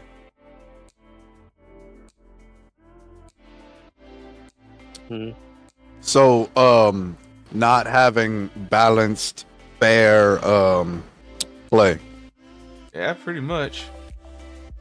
That's a good one. Because like in Pokemon TCG, when it first came out, like you can get like a solid, a solid team. Like I wanted like Charizard or Mewtwo that everybody was running, but I didn't have the right cards to work with that team. And then but my coworkers were telling me, oh, you got Machamp, you should run him. He's really good. Like, oh. So I was actually starting to win games like fairly early on, like keep up with like most people because I have Machamp, a couple Machamps on my team. I can see that. Hmm. I thought I was your champ. Wait, what? I thought I was your champ. You alright? Ooh, shot to the heart. I think you were saying something, Brock. Yeah, I think we can kind of entail to a flop. If you start to insert any, I would say, in-world cultural topics that might be a little polarizing, right? I know for things like well, hey, since we're starting Pride Month, Assassin's Creed. things, well, you can do Assassin's Creed with the, hey, everything else has always been this way, but to make this group happy particularly, we're going to do this thing differently than we've done all the other times. Now, you don't want to do the same thing over and over and over, and I understand that, but you can look at NFL, right? As he was mentioning earlier, people you know, it's a fan base that can make the game. I've never heard of anybody playing NFL or Madden, right? Madden, all the Madden games, year after year after year, they're always buying the same thing. No, none of them are flopping necessarily. Same thing with like Mario Karts, right? People that got the Mario Kart are probably gonna get the next one. And it's always the same. It's different, but it's always the same. So if you stray too far away from the core of a particular game and make it something entirely unrecognizable, or you tailor to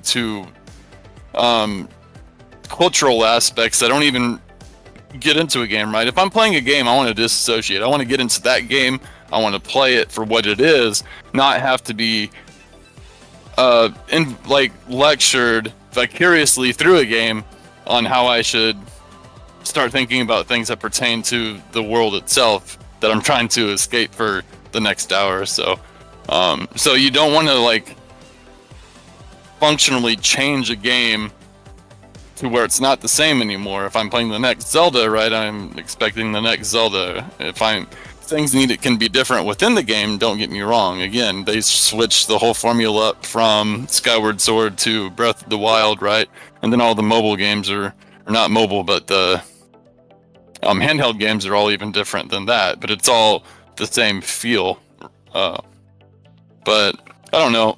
There's also times where you do it over and over and over the same way and it flops. I heard Borderlands 2 was great. I enjoyed Borderlands 3 personally, but I know a lot of people didn't like that one necessarily, or even the pre-sequel, right? The pre-sequel, it was made by a different developer. I think it went from Gearbox to Gearbox Australia, and then it came back to Gearbox in the third one. But pre-sequel just felt entirely weird. Well, you had a whole entire different production team trying to match that same energy from the other one before. Yeah. So sometimes, you know, if a certain production team goes out of business and somebody else tries to pick up the mantle, that can be why a game might flop too. I don't know, any of, like, Naughty Dog used to do Crash really well. I don't know if they strayed away from Naughty Dog at some point. I think Activision might have got their hands into it maybe. But I know Naughty Dog came back and helped, I think, with the Insane Trilogy, right? The one that just came out. Insane Trilogy, Activision. Insane Was Trilogy it? and All right. Spyro. Okay. What's another one that flopped? Like the Dragon Age, the Dark, right? That's one particular. Veilguard failed. Yeah, or Forspoken Veilguard. failed. Yeah. But I don't know enjoyed what Forspoken the failed. first couple. Inquisition, I'm sure I would have probably enjoyed. So it's just when it seems like you're not changing and you're doing the same thing over and over and over. Man, that's super repetitive. You don't want the repetition. That's going back and playing Assassin's Creed, the very, very first one, right? You eavesdrop enough times, you thieve enough times, you go and hide enough times. It's like, oh man, this is a fun game on its concept, but it's just really repetitive and annoying. But again, if it strays way too far from its original, right? I stopped Halo 5. I stopped. I was the biggest Halo 3 guy you could think of, and Reach, man, I played the shit out of Reach. But 4 came along, I'm like, Yeah. and then I played 5, and I'm like, fuck man, I can't. So it's That's what happened to just- everyone. yeah, and it strayed away from it. And again, this is where it comes down to Bungie, right, leading off to 343 Industries. So I know sometimes, again, different production team. Maybe 343 was part of Bungie that wanted to keep They were. on to Halo. Yeah, no. Whenever obvious- when Bungie split up, most of the guys that were doing Halo left Bungie and made 343 Industries. So, That's why 343 I mean, does Halo. alrighty. So, but I mean, it's still straight away. I don't know if I heard a lot of people from the Call of Duty guys saying like, oh, this is getting more and more like Halo, and then I heard the Halo guys like, oh, this is getting more and more like Call of Duty. Like, Yep. they were separate for their own reason, and then when you try to like bring aspects that this fan base likes about this game into your game to try and bring them over, they're not going to leave their fan base, and you might That even send some of your guys away from your old fan base away from your game too. So Yeah, and sometimes, that is again- exactly the premise of the point that I was gonna make on why do games flop. Is for the last decade, this has been plaguing the gaming industry. Is that developers, they're no longer looking for a target audience. They keep wanting to try to appeal to everyone at the same time. And what happens whenever you put enough things for this person and this kind of person and this kind of person, none of them motherfuckers are gonna like it because they focused on the things that they don't like in the game instead of the things that they do like. You got to have a target audience. When I fire up a game, I want to play this fucking game. I don't want to play this game that got mixed with these other fucking games because other people like those games. I'm not playing those games. I'm playing this fucking game. This is the game I came here to play. But that's interesting that you say target audience, because what is the target audience supposed to be for Pokemon? I mean, Adults. Pokemon fans, obviously. It targets a younger generation of people, but then you have people like me who are 34 and playing it as a hobby online. Oh yeah, And then those you have things like that are always going to happen. I mean, the target audience for My Little Pony is little girls, and obviously their biggest fan base is a whole different audience. exactly, but then you also have the target audience on Call of Duty for older guys like me who don't play it, and you got these little 10-year-olds in the pre-game lobbies yelling out the N-word all over. So like, it's funny that you say target audience when the target audiences aren't even what I think some of the developers set out to actually get. No, exactly, and they used to. When you okay, Halo 1, 2, and 3. You played Halo, you were like, oh my god, this game's amazing. When Halo 2 was coming out, you were like, this game's gonna be amazing. You played it, it was amazing because it was a better Halo. And then fucking Halo 3 was coming out, and people were like, this is gonna be amazing, grr. And then you played it, and it was amazing, grr. And then Halo 4 came out, and they tried to make it like Call of Duty a little bit, and people went, fuck this goddamn game. And then people stopped playing Halo after that. I didn't hate 4 necessarily. It was kind of cool that they brought I hated it back. way more than 5, honestly. I- I'm actually a fan Really? of 5. Yes. Really? 5? Yeah. Okay, so 5... But 6? Terrible. I get it. I honestly haven't even played 6. 4 I thought was kind of neat because they finally introduced somebody different than the Covenant, right? But because you can only 3 fight. did that for the first time. You Brutes- had the Flood. Well, yeah, the Flood Brutes was came- Halo yeah. 1. The Flood and the Covenant was Halo 1 and 2. And then Halo 3 was the first time we saw Brutes. And then 4 we got Right. these Prometheans. Yeah, the Prometheans were pretty cool. I thought the weapons were kind of fun. Anyway, we don't want to get too off topic here, but But Yeah, yeah, that, I that think was the my Thor biggest kind of thing was- was when they try to pander to other audiences instead of letting their own work be the art that it's supposed to be, it dilutes it basically. It's like pouring water in your whiskey. Yeah, I can see that. But I'm kind of like, I have like another like opposite point of view from you guys. Like for instance, like Call of Duty, for instance, like I'm not really sure what you guys are talking about by it became a little bit more like Halo. I mean, I'm not Advanced discrediting you Warfare. guys. I'm not Advanced discrediting you. Warfare. No, I wouldn't go Yeah. that far. When you could like run on walls and all kind of other shit, that's when people They were trying to started copy comparing Titanfall. it. Right, I know, but like you get the premise of it. It's not like Yeah. fucking. It's not like Artemisia out there, you know. Uh-huh. Yeah, okay, I see what you're saying. The weird thing about COD was they always had like this issue with COD is, and I remember this back when the Black Ops 2 days. Like the COD's people say, "I want something different." It's always the same game every single year. Then they tried something with Advanced Warfare, Black Ops And they 3, hate it. Yep. and they hated it. And I'm like, wait a minute now, hold on, This is what you asked Y'all for. said- Exactly. something else.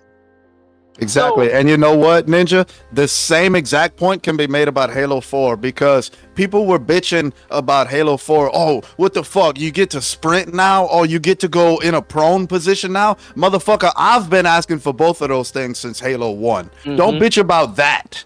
You know? hmm Well, I mean, that was It like just- my thing with Call of Duty. It was just like it kind of felt like the same thing every year. I mean, like I wasn't one of those guys asking for something different. It's just like I'm not gonna keep spending money every year to get like this game if it's pretty much the same Yep. thing. Like I'll wait for like the small differences to become something like significant but still good, like in a couple years, you know. Like I think my last Call of Duty was like Black Ops. One of the Black Ops, and then 4? like no, not 4, maybe like 2 or 3. I probably rented that game from GameFly, and then the one before that was probably Black Ops 1, and then after Black Ops 3, the one I got after that, I wasn't gonna get one after that until like my friends were like, "Yo, let's get the new Modern Warfare," like in 2019. Then I got that one. And then Aren't all of them trying to do zombies now? I'm not sure about that. No, I don't remember there being zombies in Modern Warfare. Maybe now, like the recent ones. That was the first one Warzone came out for in Call of Duty. Modern Warfare, like 2019. So it was definitely a cool upgrade from what I was used to seeing. I think I got that one on PS4, and then the previous ones I got were on PS3. So it was a cool upgrade. hmm something that's kind of fun about a lot of games that don't flop, that do stay the same. From Halo to Halo 3, you were telling a story, right? It had a multiplayer, but I think the biggest draw was kind of the story it was telling. You had the big campaigns on Reach. You had the campaign. They've never really stopped with that, I think. Multiplayer, when people complain and bitch about the same. I mean, is it really the same? I can play the same map. I know where all the weapons are. Everybody else knows where all the weapons are. At that point, it's a technical, like, okay, how can I beat the other guy in this unique, scenario? Like, I'm fighting against a different team this time. Maybe I have my buddy Joe with me. Maybe I don't. Maybe it's just a bunch of randos. All right, now I'm gonna have to play differently. Like every single situation you find yourself, even though it's the same, and this is where Fortnite I think is doing really well, and all these battle royales is like, all right, well it's the same. We're gonna sprinkle in a little bit at a time, give you guys a little bit of variancy between your match to match to match. But even though it's the same and there's not much change, it is different every single time. Yep. Same thing, same thing with the next Madden, right? Like, oh, I really followed this guy, and he's in this new Madden this year, right? He's the hot rookie of the year who's gonna get all the rushing yards, right? Like that's where the difference is. And the same, and those are the ones that I don't see failing necessarily right now. Is okay. Well, it's different. It's or here. Let me rephrase it. It's the same each match, but it's not really the same.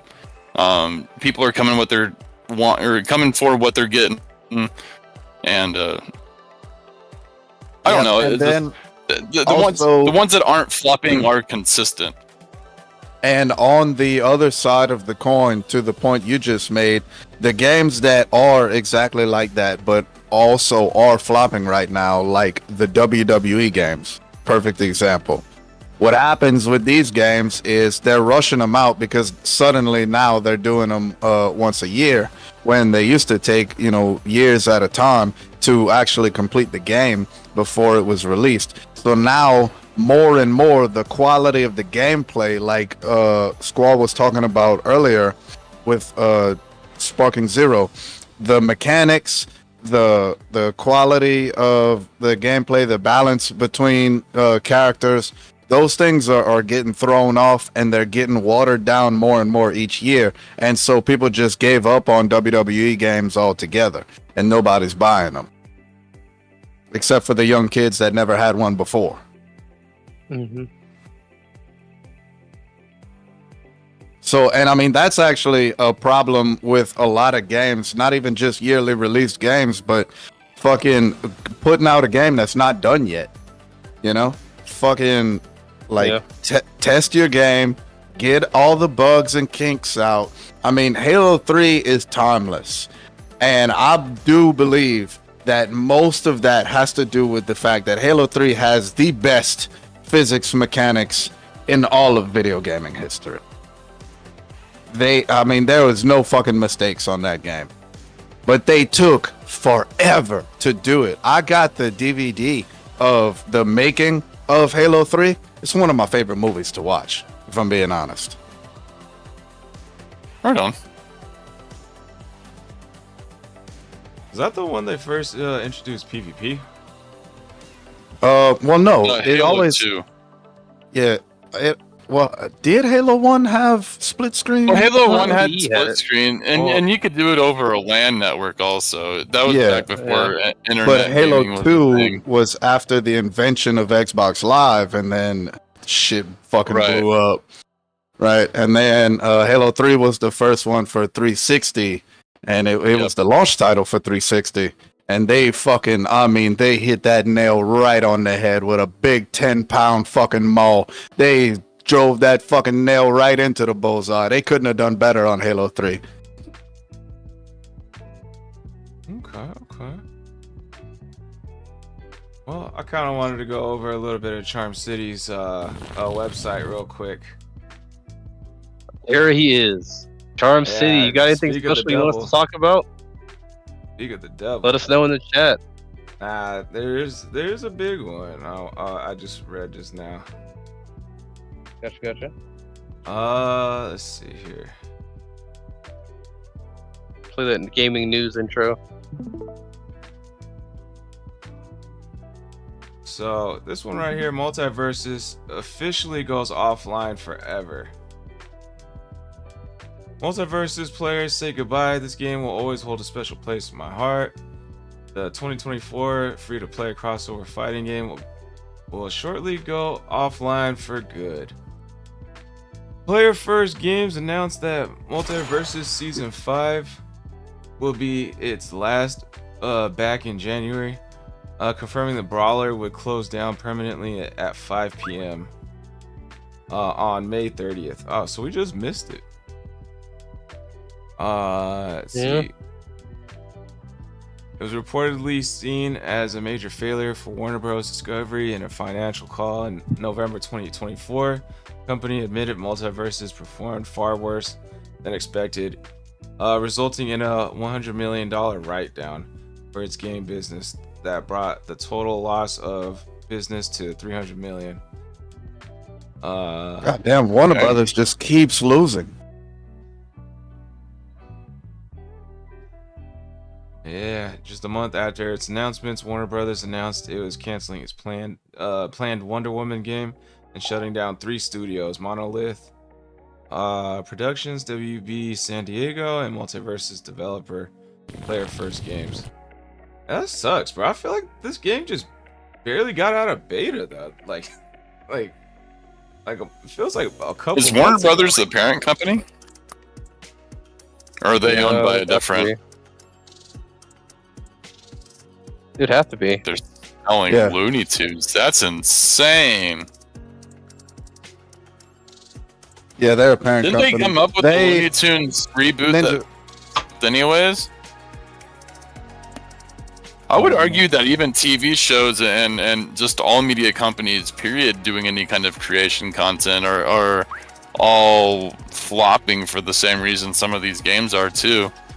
Yep. Like when you do a reboot of something, like I'm actually super scared for this King of the Hill reboot because I don't even know what it's going to entail, right? Like, is it going to be, I want it to be more of the same because I liked watching King of the Hill for it being King of the Hill, right? Same Right. thing with Looney Tunes. So when you try and change something, and this is the cultural problem too. When things that used to be okay in TV shows that were funny, and I would argue are still funny, but now you might have to pay a fine or have to come out and apologize for something one person ever bitched about, right?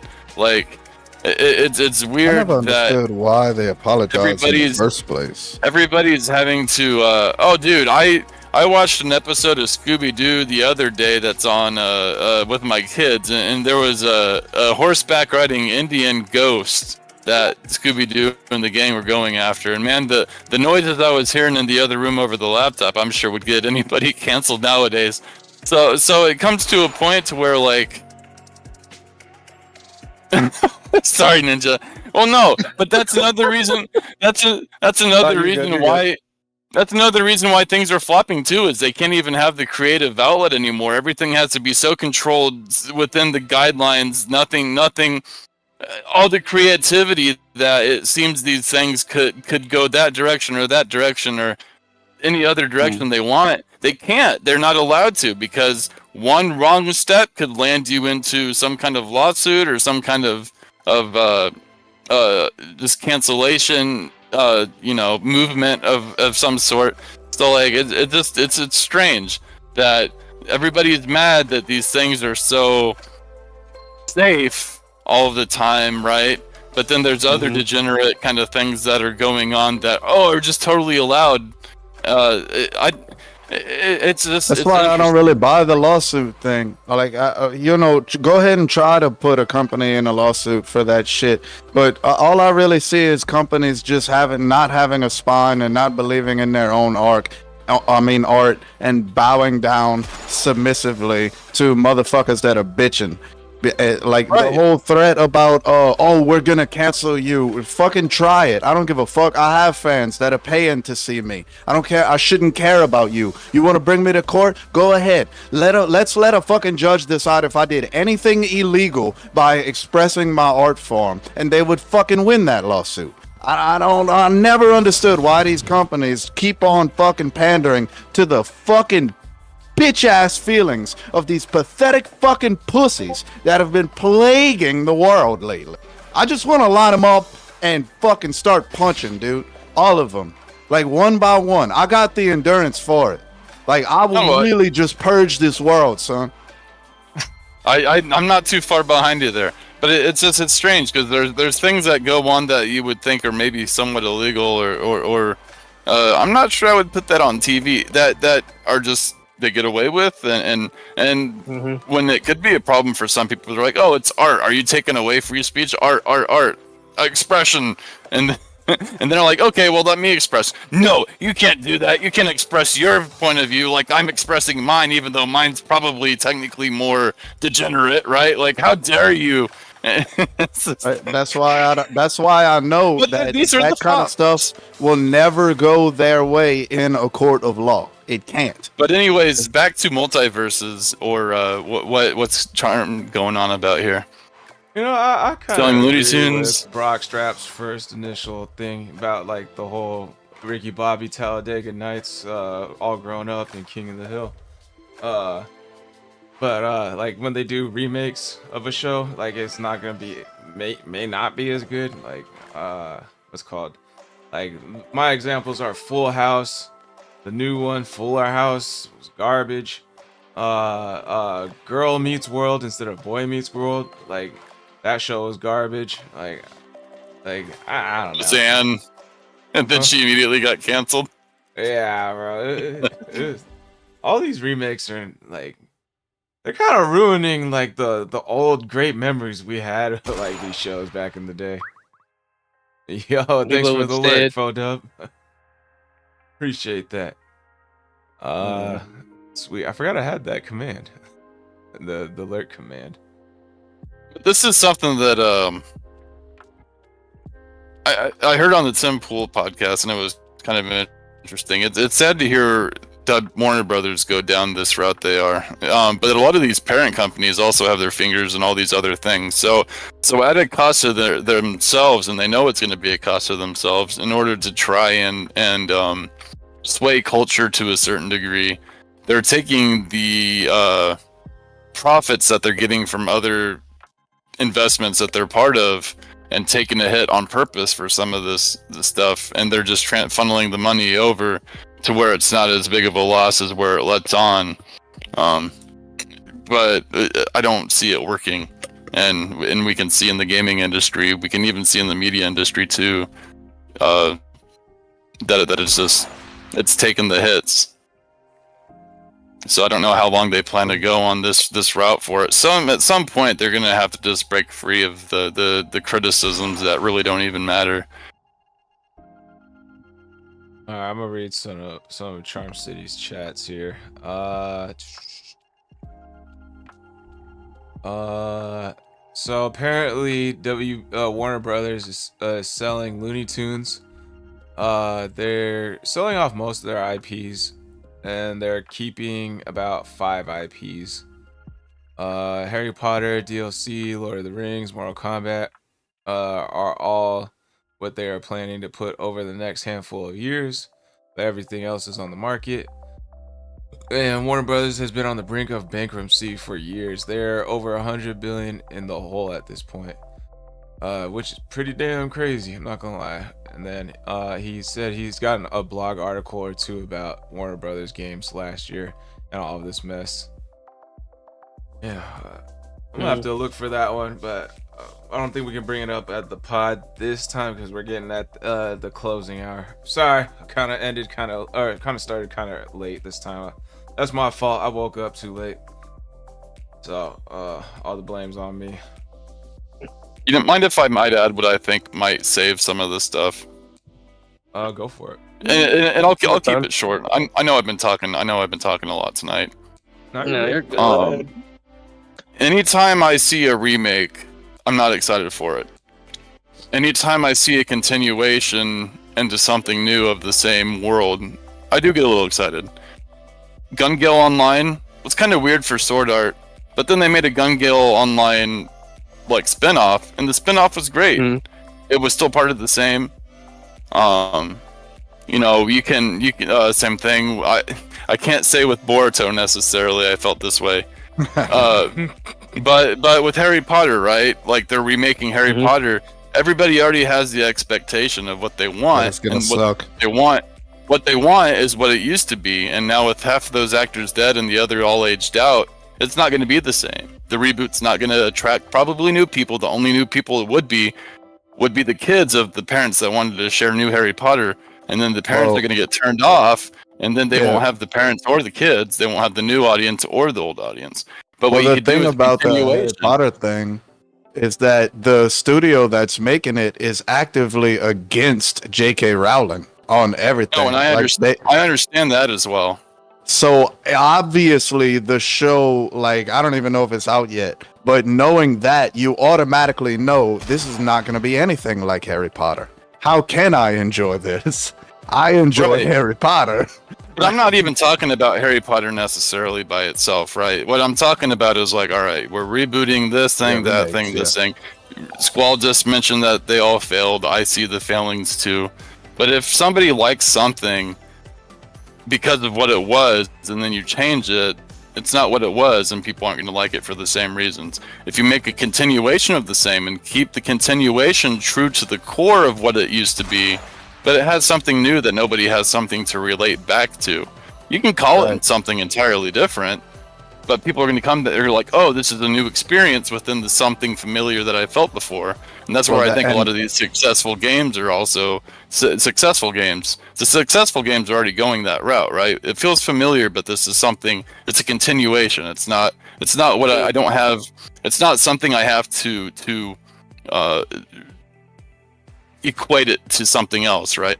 It's something new. I expect it to be something new.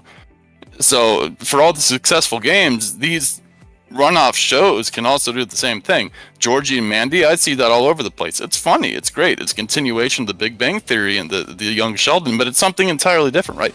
No nerds all grouped up together or anything, but yeah, for some of these successful shows and shows trying to be successful, I think that's probably the route they should take.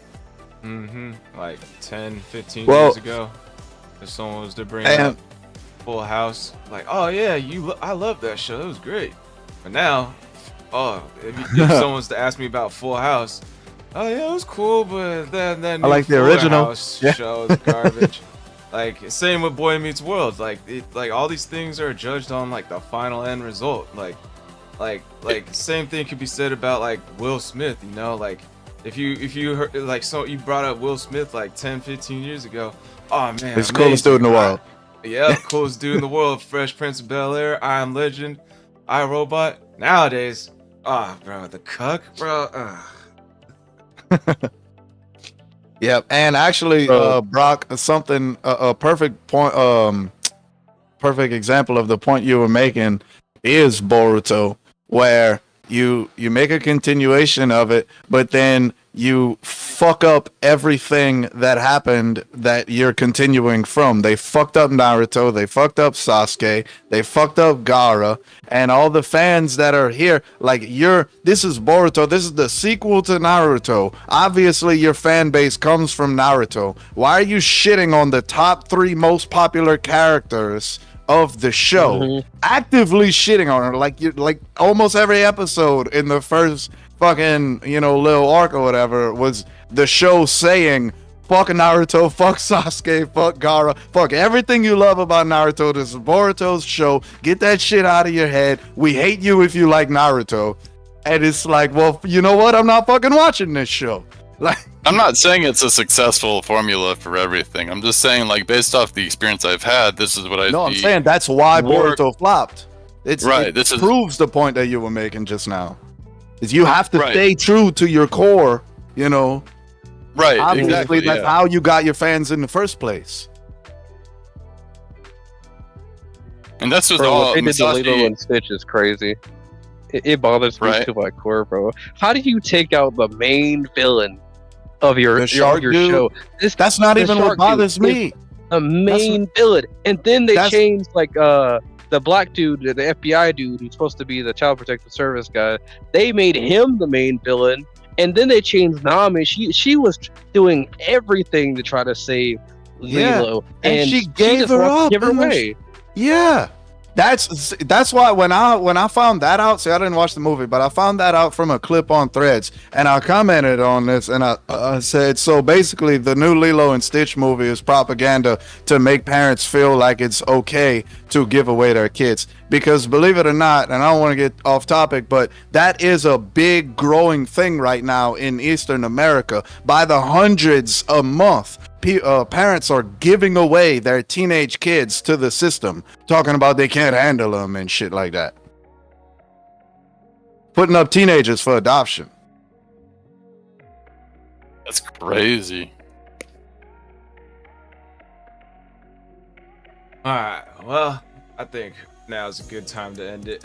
Sorry we can't expand on it a little bit more, but running out of time here. Yeah, so outros. Outro question. First series remade. Let's see. And then so once again, I am Squall Rush, podcaster, anime enthusiast, and gamer. But y'all should already know all that stuff. Hit that link tree, hit my Buy Me a Coffee account. Hit the like button on the video or stream. Hit everybody here with some follows. Make sure you check out Charm City's QA Gamer website. It keeps you updated on some really cool stuff. Especially if you're a nerd like us. What's up, Fred Dudes? Welcome in. We're about to end it. Other than that, let's see, no real announcements coming up. I'm gonna be working on a couple videos coming out on Rumble and YouTube, so be on the lookout for those. And besides that, that's pretty much it on my end. Oh, worst series to be remade. I'm gonna have to go with Girl Meets World. That shit got way too woke. I skipped a few episodes, and then there's just like, I don't know, it's just weird. That's me. That's my answer. Alright, let's go with Rockstrap, 7 Ninja, and Hunter. I'm gonna go ahead and share my screen one more time. Just an easy place to come find me. Brockstrap55, spelled the way it sounds. I just do a lot of Pokemon stuff for fun. My internet's been really bad lately, so I haven't even tried streaming at all. But you can come catch me on Rumble and on YouTube mostly. My what's it called? Whatever Rumble does usually to upload to Facebook hasn't been working, the auto syndication feature, which I don't know. Maybe it was me. I messed something up. I'm not sure. But that's where I'm at. So come check me out. This is something interesting. I haven't really watched a whole lot of TV. And I've been more of just a gamer guy than a TV guy. I've not watched any of the remakes. Some good ones like Invader Zim or Futurama, you know, those are pretty good. But as far as bad ones go, I've not bad continuation of a game. Oof. I would say even from Dragon Age 1 to Dragon Age 2, I felt like that was an immediate downgrade. What about Dragon Age 4? Inquisition I haven't played. It could have brought back. I'm not even gonna try 4. I don't know. I've actually thought about trying Velgard. I've heard it. I might have my issues with it, but I really do think BioWare typically does a good job with their games. We'll see. But if it gets too preachy right away, then I'm just gonna throw it in the trash. It does. That's why everybody threw it in the trash. It gets too preachy in the opening cutscene of the game. Yeah. I don't want to say Halo because I still kind of had fun, even though I even said earlier that maybe I won't even get the 6th. Part of the reason I haven't got the 6th one yet is because I haven't got the new hardware. So that's also hard. Some games will just flop because nobody has the cash to spill up for new hardware yet. But yeah, I might just stick with my Dragon Age answer. And what's the next anime on the next Nerding Out in 2 weeks? Oh, that was my option? Kenichi, the world's mightiest disciple, or strongest disciple. I always mess up the title. Kenichi, world's strongest disciple. It's a good one. I actually own the full box set, so. Shigure is my baby. Alright, I think I'm next. So anyway, I enjoyed our conversation about Fire Force. I did enjoy our conversation there, just actually exploring things there. So I enjoyed that part of the podcast. I am 7-7. You'll find me at Game Jolt, Melee, and Rumble, and all those should lead you right back to my Rumble channel. Brock's already announced what he had to announce. Outside of that, series that had a bad continuation, because I don't have a remake on me, is going to be the Lost Planet series. It's not that I'm upset about what they did for the continuation, because I actually did enjoy the game. It is that because of the third game, we don't have another one afterwards. And I guess from my point of view, enough people hated the third game that they didn't want to didn't want to play another game after. So for me, it would have to be Lost Planet 3. Damn, that sucks.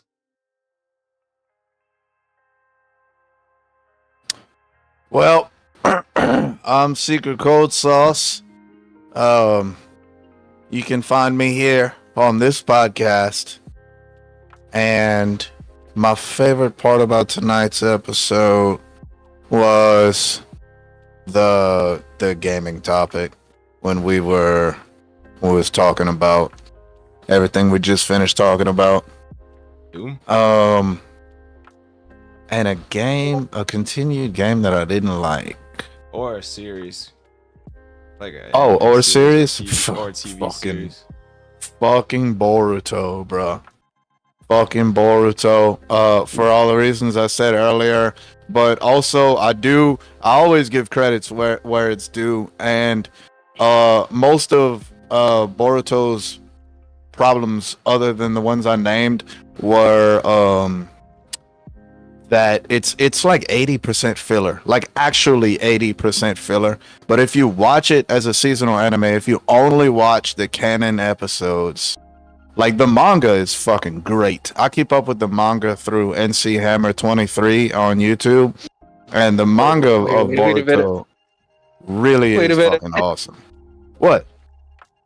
You can't read? What are you talking about? I can't. That's why I gotta use his chapter reviews to keep up with it. I don't read it. I told you I can't fucking read manga. They don't That's number number the 2. bubbles. I never That's fucking because- know. Matsuko X does the same thing with a lot of the Dragon Ball Super mangas. I get it, man. Yeah, I don't Number because 2. I have tried time and time again to read mangas, dude. I tried it when I was in jail, bored out of my can fucking just- mind. You can't just do a because they don't cursory Google fucking number search. the damn bubbles, so you never know who the fuck is supposed to be talking in what order, and then you got to read the shit from right to left, and maybe it's supposed to be from top to bottom, but that's just depends on whatever fucking page decides it wants to do at the time, because I mean, it just fucking does what it wants, and there's no way to fucking read it. And everybody that says they read manga, they're full of shit. They're not actually reading it. Do me a favor real quick. Go to Google Oh, okay, fine, my phone. and then type in right directions to read manga in. Might take you like literally 5 seconds to learn Bro, that skill. You act like it's not on the back of every fucking manga. Like, I've done this. When I say I tried, I don't mean I just picked up a fucking book and fucking tried to teach myself. Like, I've tried. I gave it the old college try. Mangas are unfucking readable, all right? I don't know what else to tell y'all. That's why I keep up with Boruto through NC Hammer 23's fucking chapter reviews. And the manga for Boruto seems awesome. And he said if you watch the anime, if you only watch the canon episodes, it's fucking good. But Skill issue. the amount of filler is fucking crazy. Yeah, well, I put those stats on other shit, like getting bitches, all right? So Dude, what'd they do to my girl Kurenai in Boruto, bro? they made that They bitch ruined fat as a her. motherfucker, They dog. ruined her, bro. Yeah, that bitch went from a Go. viper to a couch potato. And Anko. They ruined Anko Anko, and bro. the I think that's what Mitsukage, I'm talking about. or the fifth Mitsukage, the redhead gal, right? Oh, Well, yeah, man. but she was old anyway. She was a grandma-aged chick in Shippuden. No, of course she she No, wasn't. wasn't. no, Grandma Sonata. Yes, she is was. not, though. I'm just saying. Bro, Yeah, but Grandma Tsunade uses transformation technique. When you see her in her real form, you're like, ah! Transformation what? Transformation what? Transformation technique. And Oh. every other anime, man, they made the old ladies baddies. Dan, looking at Yeah, you. like Dan. Mhm. Oh man, dude, the grandma on there is fucking amazing, son. You got a little type for that one. I Oh, knocked too the hype for dust that one. off of that bitch's pussy. All right, before we get into a whole another segment about how hot she is, later, guys.